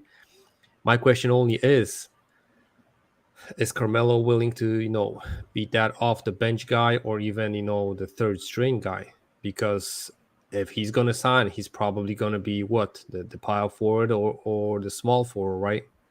That means, Obi or Cam are going to have a harder time to get minutes. But then again, Ron, listen, it's like, if Cam can't beat out a 37-year-old Carmelo Anthony, then I'm done defending guys. I was trying to do it with Frank Ntilikina, that someone deserves minutes to develop and evolve. You guys said I shouldn't be doing that. I'm dumb, I'm stupid, whatever on Frank Ntilikina. I'm gonna turn that boat around. Whoever says that Deuce McBride needs minutes, Quentin Grimes, whoever's my even favorite player, that he deserves minutes, nope, that's not the case. Non-free minutes are given in the NBA. I changed my mindset thanks to you guys. So if Cam doesn't sniff the floor because Carmelo Anthony, wants to play a minute, that's the case. Unless it's a situation like, Melo's signing a deal and, it's not officially said, but it's like, listen, I'm going to sign the deal, but I want like around 15 minutes each game. And whatever I'm going to play, I got to get those minutes. If that would be the case, that's not cool as far as Carmelo says, right? Then again, listen, he's a former several years all-star, maybe even a Knick legend, you can call him, right? So I think it's very tough to bring in a 38-year-old guy that doesn't play defense to take minutes away from the young guys that are still under rookie contract that you invested on and traded draft picks for. You would have to give me a magnificent explanation as to why you would do that. And two, we already know that Melo is a bucket. Melo is going to be a bucket till he's 67,000 years old, okay? But does that really benefit the team moving forward, knowing that we need as many defenders on the perimeter as possible? I wish you're going to hear me saying this all throughout to the season, bro. You need that desperately, and Melo just falls out of that thing that we need. And plus, two, like Andy just mentioned, whose minutes is he going to take away? I have to see Cam for a full year. Cam has been injured every year. If I could get a full year out of Cam, I want to see what it looks like. Can't argue with that. If I could see Obi for 25 minutes, I want to see what it looks like for a full year. I don't want to go ahead and not give myself the opportunity to find out how those chemicals will mix together to bring in a guy that's 38 years old, that is a bucket and forever will be a bucket, but is still a turnstile on defense. Yeah, I can't lie to you. I can definitely see them bringing in Melo. I think there's too much iffy stuff that's happening that leads you to the point where Melo might be coming here, and the fact that obviously his son is going to be playing at Christ the King in New York. Mm-hmm. Melo's going to be spending a lot of time in New York. I just could see it happening. Do I think it's the smartest move? Probably not. But I hope I'm gonna be honest, guys. Listen, I'm not that old, guys. So Melo was the only good years that I remember as a Knicks fan. Was Melo in middle school, him taking us to the playoffs, we're a top seed in the East, this and that. Like, I'm pretty sure everybody has their good Melo's Knicks moments. But like you guys know, we can't bring this guy in right now. Like, we have no space on this roster for Carmelo. We literally were just discussing how we feel vindicated because we're getting rid of these guys who are very past their prime. Not to disrespect Melo, but he's just not that guy anymore. Yep. So why would you dish out vets to bring in an older vet who you know Tibbs is just licking his chops on because he's stuck in 2009? And then Tibbs is going to play him over Cam Reddish, Obi Toppin. Jericho Sims could probably get sent back down, even though he's not a two-way player, which makes no sense. Like, we already basically have our two-way guys, so I don't really see his fit on the team. If he's here, Tibbs will play him 20 to 25 minutes a night. I guarantee it, bro. Yeah, think about it, guys. We even saw last season, and this is not even no slight to Taj. He played Taj 28 minutes some games last year. We all know Taj should not have been out there. We watched the games where Taj Gibson was literally going up and down the court with his arms on his head. And Tibbs did not take him out. Like, this is the type of guy that Tibbs is. So you can't sit up here and take away the tools from the tool shed and then just restock them with older tools. We got to leave Tibbs bare shedded. We cannot bring him new tools. Yeah, I agree. I mean, you can't. This is the same guy. Him. This is the same guy that played Alec Burke at the point guard position till there was 5 games left of the season. Okay, and they were mathematically out from the 9th or 8th game. Right, and the same guy who, as you were saying, Sam, that played Taj those many minutes, also played Taj those many minutes without giving him a breather. Right. And Sims was sitting on the bench, and he didn't play Sims not 1 minute.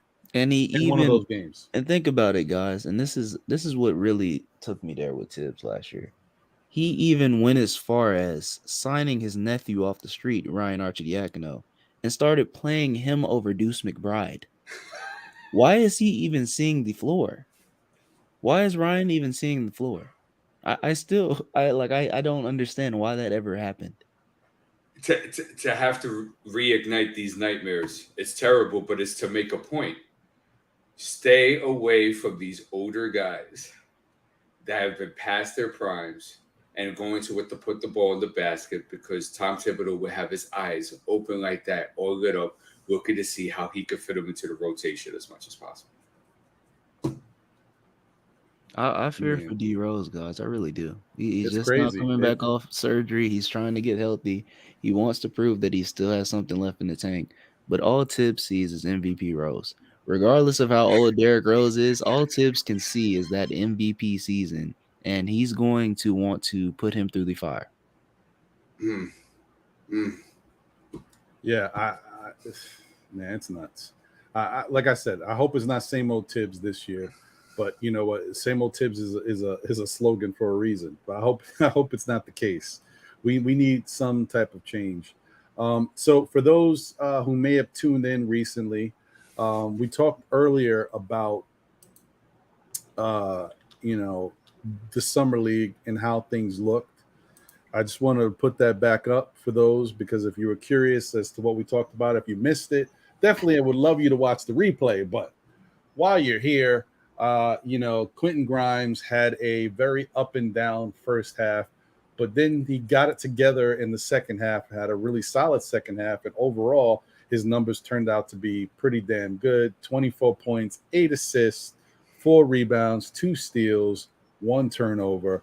You had a great effort from Feron Hunt, 17 points, 7 steals. That 7 steals number is bananas. I still can't believe he got 7 steals. 2 assists, 3 rebounds. He was hanging and banging, but he was being active about it. He wasn't just out there cherry picking. He warranted what he was getting out there. So salute to him. You got Jericho Sims, who had 16 points, 10 rebounds, 2 blocks. 2 blocks, some thunderous dunks. I mean, he had about 5 dunks, and 3 of those were just magnificent, which I'll come back to it. Then you had Trevor Kiels, 3 points, 4 steals, 2 assists, 6 rebounds. He was 1 of 8 from the field. The shot wasn't falling tonight last night, but that's okay. It's first game out there. He's a young player. He's also not one of those guys you look to for being your biggest scoring option. Whatever he gives you is gravy, and I think he can improve on that end. Miles McBride had 14 points, 7 assists. He had 2 rebounds and 1 turnover. So efficient as usual with regards to his assist to turnover ratio. That's Miles. I still want him to be a little bit more aggressive, but I think he was doing some things yesterday that I liked. I just want to see more of it. Daquan Jeffries, who was another surprise, had 12 points, 3 assists, 3 rebounds, very aggressive. And he caught a couple dunks himself. Very nice out there. He played some good basketball. And for the most part, that's what you got to see. I know someone had put a question in the chat earlier, said, what happened with Jean Montero? Why didn't he play? Well, he did play 9 minutes. Why didn't he play more? It's a good question. Maybe it's just one of those where they want to highlight, because don't forget, in the summer league, especially what we saw from the Knicks last year, they focused on certain guys in certain games, and then in other games they want to feature other guys. So remember, the Knicks played this game last night, but then they have back-to-backs on Sunday and Monday. So we may see Jean Montero play a bigger role in one of those. There may be one of those games where Deuce doesn't play as much, and Jean Montero gets a bigger role to orchestrate the offense. So we'll see how it all plays out. Another point, too, because Quentin and Deuce and Kiels, for that matter, too, these are guys that are already in the organization, and they're working and developing and evolving them through their rookie contracts. So, of course, they would take priority over the undrafted Gene unless he do something totally incredible that, blows everybody's mind or something like that. Correct. And that's another reason why we got to see last year's Summer League. We saw a lot of Quickly and a lot of Obi. Because they were working on things and they wanted to feature them. Micah Potter had 6 points, 2 assists, 2 rebounds, and he played a pretty decent game in his 9 minutes. He was efficient from the line and efficient from the field. Amir Sims, unfortunately, I think we're going to be seeing the last of Amir Sims in a Knicks uniform. He may decide to stay with the G League team once this is all said and done, but I just don't see how he can really be effective on this Knicks team and get minutes. He had 2 points in 5 minutes of play, and he also had 2 personal fouls in that 5 minutes. So, it wasn't the greatest showing. Javon Blair played about 3 minutes for us. That was garbage time. We were blowing out the Warriors by about 20 points at that point. He had 1 point. And unfortunately, MJ Walker only got garbage time minutes in this game, but I expect to see a little bit more of MJ Walker in the future games because the Knicks know that MJ Walker is a good baller. So you might see a little bit more of him later, but he had 2 points in about 3 minutes in this game. So just wanted to bring that up for those who were interested, know that we did talk about it. Salute to my guy, Cully. I see you. Appreciate you, brother, as always. Salute to Neville Humphreys. I think he said so. You said JR cannot walk because he is still on a rookie contract. The Knicks have to relinquish his contract and he can become a free agent. Colin Sexton is in the same position. I think you inverted the letters. I think that was supposed to be RJ, not JR. But yes, that is correct. He cannot go anywhere. We do have him for another year of control. So that's why we keep saying that this is a show improved year for RJ. He's got to step up and warrant that he deserves getting that next level contract. Yeah. I think that it's going to be a pretty interesting time. So my question is, based off of what you guys did see, if you were able to see the Summer League game that the Knicks played in last night, what's your expectation for Sunday night or Sunday? I don't know if it's night or afternoon, but for Sunday's game, what do you think about that, Sam? Me personally, I didn't catch most of the first game because I was out. So I watched the highlights, but I didn't watch it live. But I would just like to see the next game, like you said, Ron. You want to see an aggressive Deuce McBride. I think that would be a good thing to see. Quentin Grimes still just showing how there's levels to this and showing that he's just completely better than who's on the court is what I think everybody would like to see. He's an experienced player. He's got solid NBA minutes, so he should be kind of, wiping the floor with a few of these guys, when he's playing against them. Sims, I think you'll see more of the same. He'll be a dominant force in the paint. I don't really see many bigs matching with him in the summer league just based off his athleticism, and that he also has regular season experience playing against those better NBA centers. So I think you'll see more from Sims. Montero, I'd like to see a little bit more from him. Didn't really see much besides. I think he got a pretty clutch steal on defense, and then he finished with a layup, but we didn't really see his offensive package, Montero. I did like the perspective of seeing Kiels. I want to see basically just him flowing in the offense. I didn't really see much from Kiels, but like you guys said, he impacted the game in other ways that just weren't him shooting the ball. So, I mean, we just want to see a better all-around game because, like we said, this Chicago team is pretty solid. So, it's not going to be an easy win. What do you think, D? I think we're going to see – I think the theme of the summer league with this team is that you're going to see the defense that was played yesterday. And, somebody had brought up in the chat about Sims not setting very good screens yesterday. That is very true. But we got to give him credit where credit is due. His defensive IQ and his court awareness did not look like that last year, like what we saw yesterday. So I expect these guys to come out, get after the basket. You notice every guard that entered that game, McBride and Jim Ontario, 94 feet as soon as the ball was inbounded. Constant ball pressure, making it harder for guys to get into their sets. They were overplaying the passing lanes, which worked out for them yesterday because obviously those guys weren't experienced with playing with Kuminga and stuff like that. Don't forget their lineup was a little bit different than it was at the California Classic. Guy Santos, for example, was starting, and yesterday I think he already played like 15, 14 minutes or something like that. So he didn't even play a lot. So they were probably getting used to new terminology, new schemes and stuff like that, implementing other guys that we didn't see in California, and we took full advantage of that. So I think it's going to be the same thing. I'm interested. I want to see more pick-and-roll action with Deuce and Sims and Grimes and Sims. As you saw yesterday, Grimes, when he was in it, he was very effective, did a good job of attacking the closeout and trying to get into the teeth of the defense, which was very good. I want to see that progress. Let's see if Feron Hunt was just a one-game wonder. I want to see him do what he did for the second game as well. If so, I can see him earning a spot on this roster. But, it's first game is first game. That's like some show and tell type of stuff. Now we're going to see through the grind, especially playing against Chicago, as somebody mentioned earlier. They do have very good perimeter defenders on that summer league team, and Dalen Terry probably being the best of them. So it's going to be a very interesting test tomorrow, and I expect it to be a good defensive intensified high energy. Do we know if by chance Patrick? I don't think Patrick Williams would play, but do you know if he's on the roster? Not that I know of now. Okay. Yeah, I'm not. Just wanted to clear that up. Yeah. I'll check that when we get to Andy and see what Andy's take is on it. I'm going to look that up and see if what that looks like, because I'm curious now that you brought it up, Sam. But I just wanted to highlight Hard Will, and he said Kiels is going to be good. I wanted to bring something up, and I'm not comparing the two. I'm not saying it that for that point. That's not my point of reference.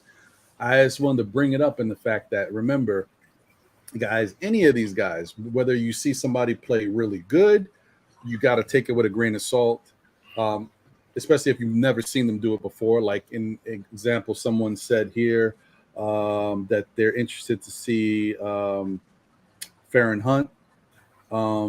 They liked what he did out there, but the whole thing is we want to see if he can continue to do that with D set too. The flip side of it is, and I'm not talking about Deuce and Grimes. Deuce and Grimes are NBA players. They're on the Knicks roster. Whatever they're doing that's positive, they should be able to continue to do that. On the flip side is with Kiels. Kiels is one of those that, remember, he came out of the Duke system. This is his first, if you want to call it, an NBA game in the summer league. So he needs a moment to kind of get his feet wet and get comfortable, and kind of get everything down and go from there. Don't forget, RJ summer league, his first game was not good. It was atrocious. So eventually he wound up getting better and getting comfortable. So sometimes these things take time. And like I said, I'm not comparing game-wise Kiels to RJ. I'm just saying for a young player coming in, it doesn't always just click right away. You need a little time to kind of get yourself comfortable. Now, Andy, what did you think about with regards to the summer league? Is there anything you're looking forward to for tomorrow's game? Yeah, listen, Ron. I'm not having certain expectations from these guys as far as the whole summer league. I said it before that I don't want to be, one of these guys that I'm expecting, Quentin Grimes to be taking, averaging like 25 points a game and stuff like that. I rather see their progress individually. I mean, like what we didn't see in the last season of those guys as far as skill set goes. For example, Quentin Grimes to be more of a playmaker, see him go off the dribble, and same with Deuce McBride, cut to the paint, try to get past that first guy, and stuff like that. Things that we didn't see them do in the NBA. And we know that Deuce McBride did several of those things in the Westchester Knicks, but that's the G League. That's not the NBA. He was averaging about 28 points there. Meanwhile, he couldn't get minutes on Tibbs's roster. So as far as I see it, I rather see things that we didn't see used by those guys in the regular NBA game.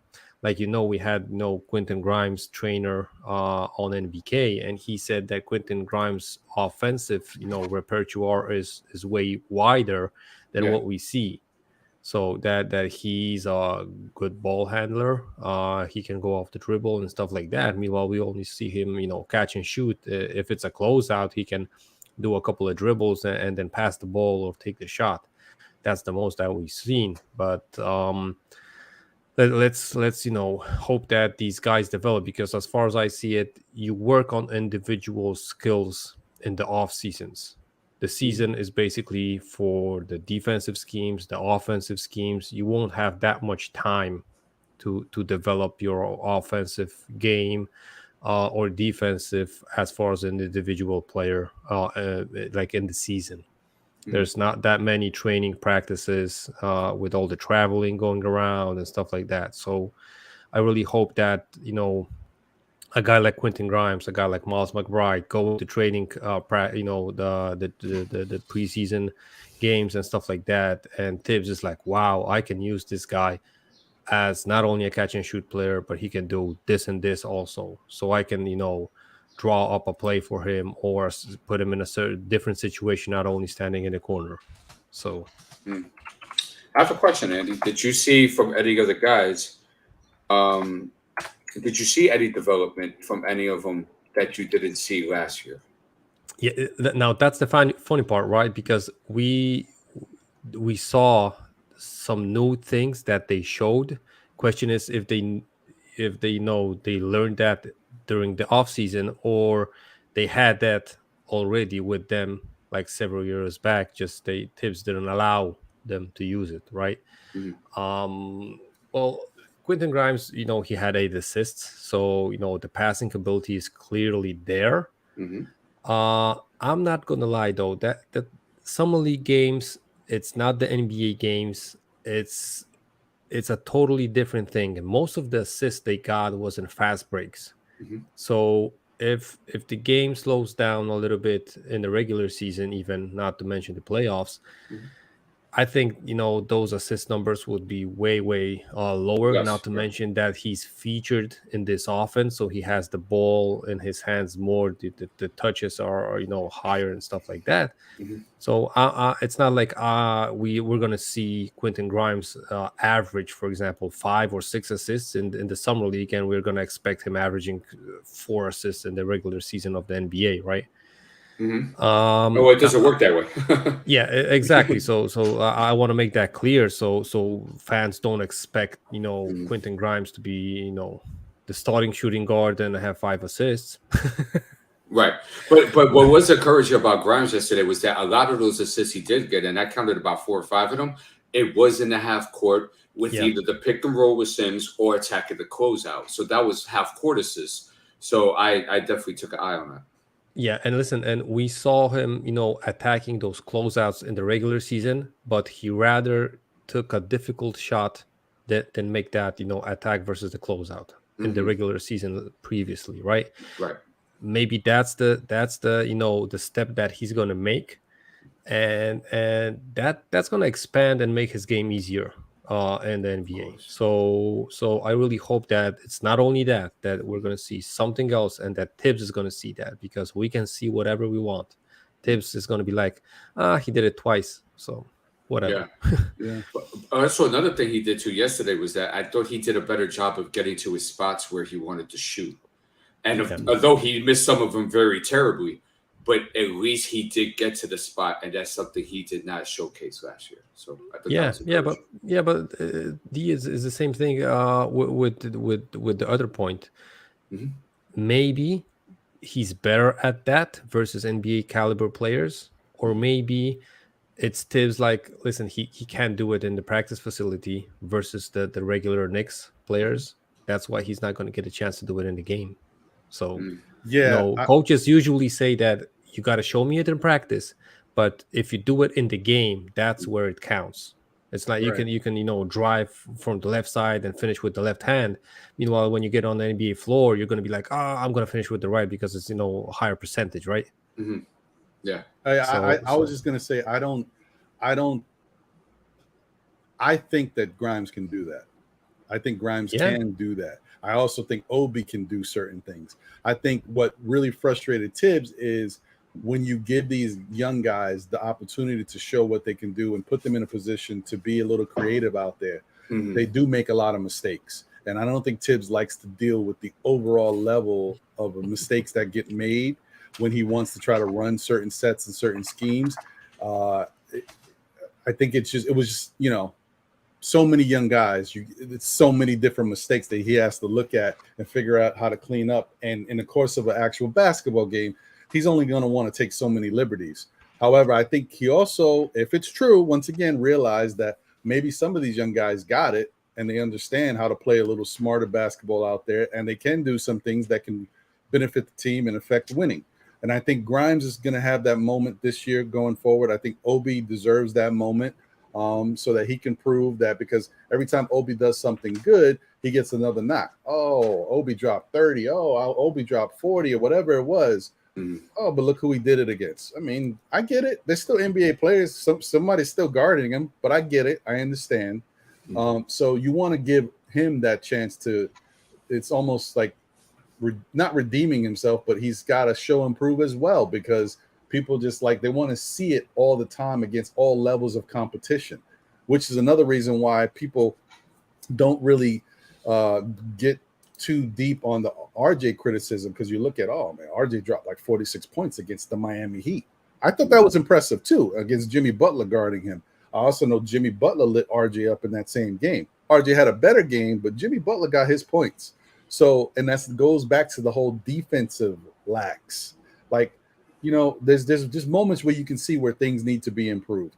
What I wanted to talk about real quick was I saw Kevin Middleton put Obi should be played in the summer league playing at 3. He only averaged 9 points.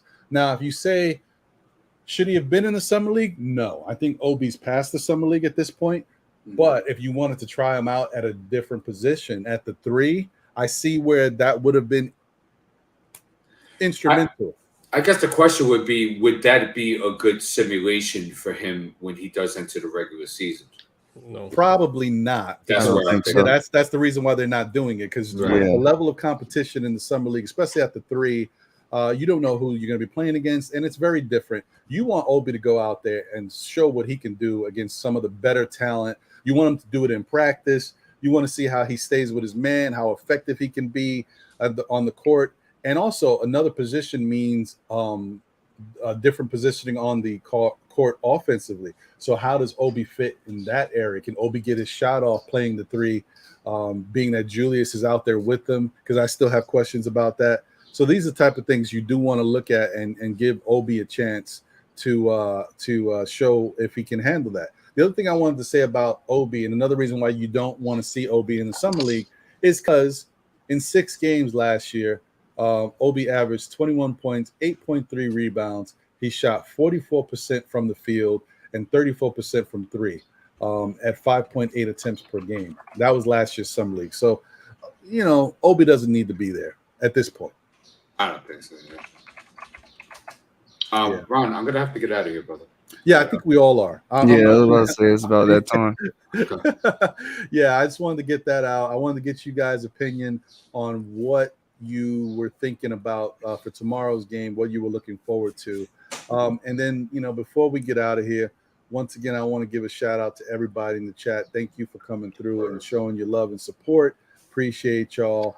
So any final words, Sam? For me, honestly, I think I said my piece for the majority of the show. I got my points out, but I would just say for fans to be optimistic watching these summer league games, like Andy said, like kind of don't put any expectations over these players. Kind of like just let them play free. Let's see what they bring on the court. I mean, like you can't take too much stock into these games, so just kind of watch for your own enjoyment and seeing Knicks basketball again. And I truly do believe there are moves to come. I don't know who they're going to be involving, but we all know that there's another move coming. Great. Andy? Too bad I had to be, away from the keyboard for a bit, so I didn't hear why D wants to start Melo at the 2. But I'm gonna be peeping your channel, bro. So I hope you're gonna answer it there. Well, talking about that, great segue. I have a show tomorrow at 12, and I'm going to be talking about the Summer League. I talk about some other topics, so you're more than welcome to come. And any questions and stuff like that you want to ask, you're more than welcome. No problem. Dope.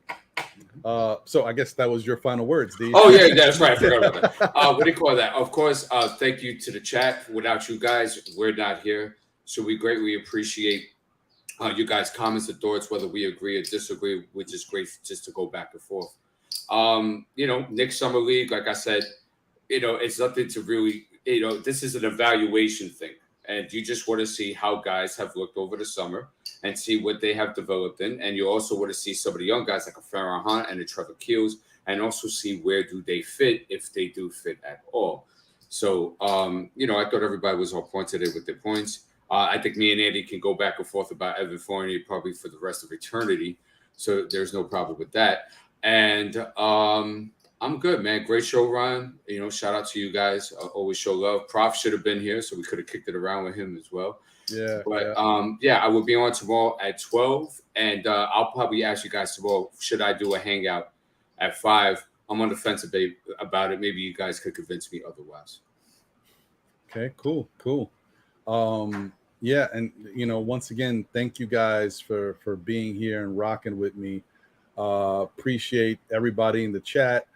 Salute once again to all the new people who may have joined in the chat. It's your first time being here. Thank you. Hopefully you enjoyed what you saw and would like to come back and continue to support all of our shows. We got, the Still Knick Fans Know the Lead show on Saturdays, the weekly show on Mondays, the NBA report on the Nothing But Knicks network on Thursdays. It just repeats. It repeats. And you might get special one-off shows depending on if something crazy happens. But definitely salute to everybody. Salute to all of you guys. Thank you for all the generous super chats. You guys know who you are. Appreciate that once again. Continue to support all the shows. Continue to support Andy, who lends himself to Nothing But Knicks all the time. And does great analysis when Sim's going on, when Queen's going on, when Tony's going on, Josh, aka Uncle Phil. It's so many. And definitely support D's World of Hoops. He's got great content for you. You guys got to continue to tune in and see what he's got going on. He gives you a mix of everything. He's doing live shows now, but he'll also give you the occasional highlight video. He'll give you an interview with some of these b-ball talent that we like and enjoy. So you got a lot of content on his channel. So definitely continue to support him. One more guy as well, Knicks Fan Brazil. I know he speaks Portuguese, and of course we can't understand, but he does do a good job of translating, and he has some stellar guests from around the planet and the Knicks fandom and in basketball as a whole. I would suggest you guys to go check him out. Like I said, he has like a universal message and a mission where he wants to bring this Knicks fandom universally. I think we should support that. I agree with that. Yeah, I've been on on Victor's show a couple different times. He's a great guy, really good, big Knick fan. Definitely support him and show him some love, guys. That's Knicks Fans Brazil. It's Victor with a B. No, I play around with him like that. Yeah, man, but he's a good guy. He's a really good guy. So yeah, guys, thank you guys once again for tuning in. I appreciate y'all. We'll catch you on the next one. Let me roll up out of here with the outro. Pleasure, man. Appreciate y'all. Thank you for anybody. And I think did I miss anybody who might have been on the show? I think I got everybody, right? There was nobody else here that was on the panel, was there? No. Oh, okay. I'm just checking. I'm like, I feel because I see so many familiar names in the chat. I was like, were they on the panel too? All right. So I didn't want to forget anybody. Thanks, guys. Once again, you guys enjoy and have a great rest of your Saturday. I don't know how it is where you are, but if you're on the East Coast, it's supposed to be cloudy, maybe a little rain, but it looks like it's going to clear up. So I think we'll be good. Yeah, Ron, and you're a meteorologist too. Hey, man, I try. The actual weather right now is showing whatever that it takes to get more likes. Listen, if you need me to get something in the back where I can show you where the barometric pressure is coming from, I'll do it, man. That's it, Also, a special shout out to Brooklyn Buddha. He just told me I just became your 300 subscriber. Thank you guys very much for reaching 300 as I have. You are the man. And like I said, you guys doing this is giving me more inspiration and motivation. I'm going to have a lot of great content for you guys. Thank you again. That's dope. That's dope, bro. Appreciate that for Brooklyn Buddha for doing that. And shout out to you, D. That channel is growing quickly, brother. It is. Thank you, bro. Really appreciate it. Wouldn't be doing it without you guys. So thank you, bro. Hey, man, we love and support you, brother. All right. Well, we're out of here. Knicks family. Let's go, Knicks. We hit the 3:30 mark. Another long one in the books. It's becoming a piece of cake at this point. Yeah, right. I don't even know how I'm doing this. But anyway, all right, guys. Take care. Have a great rest of your Saturday, man. It's been real. Okay.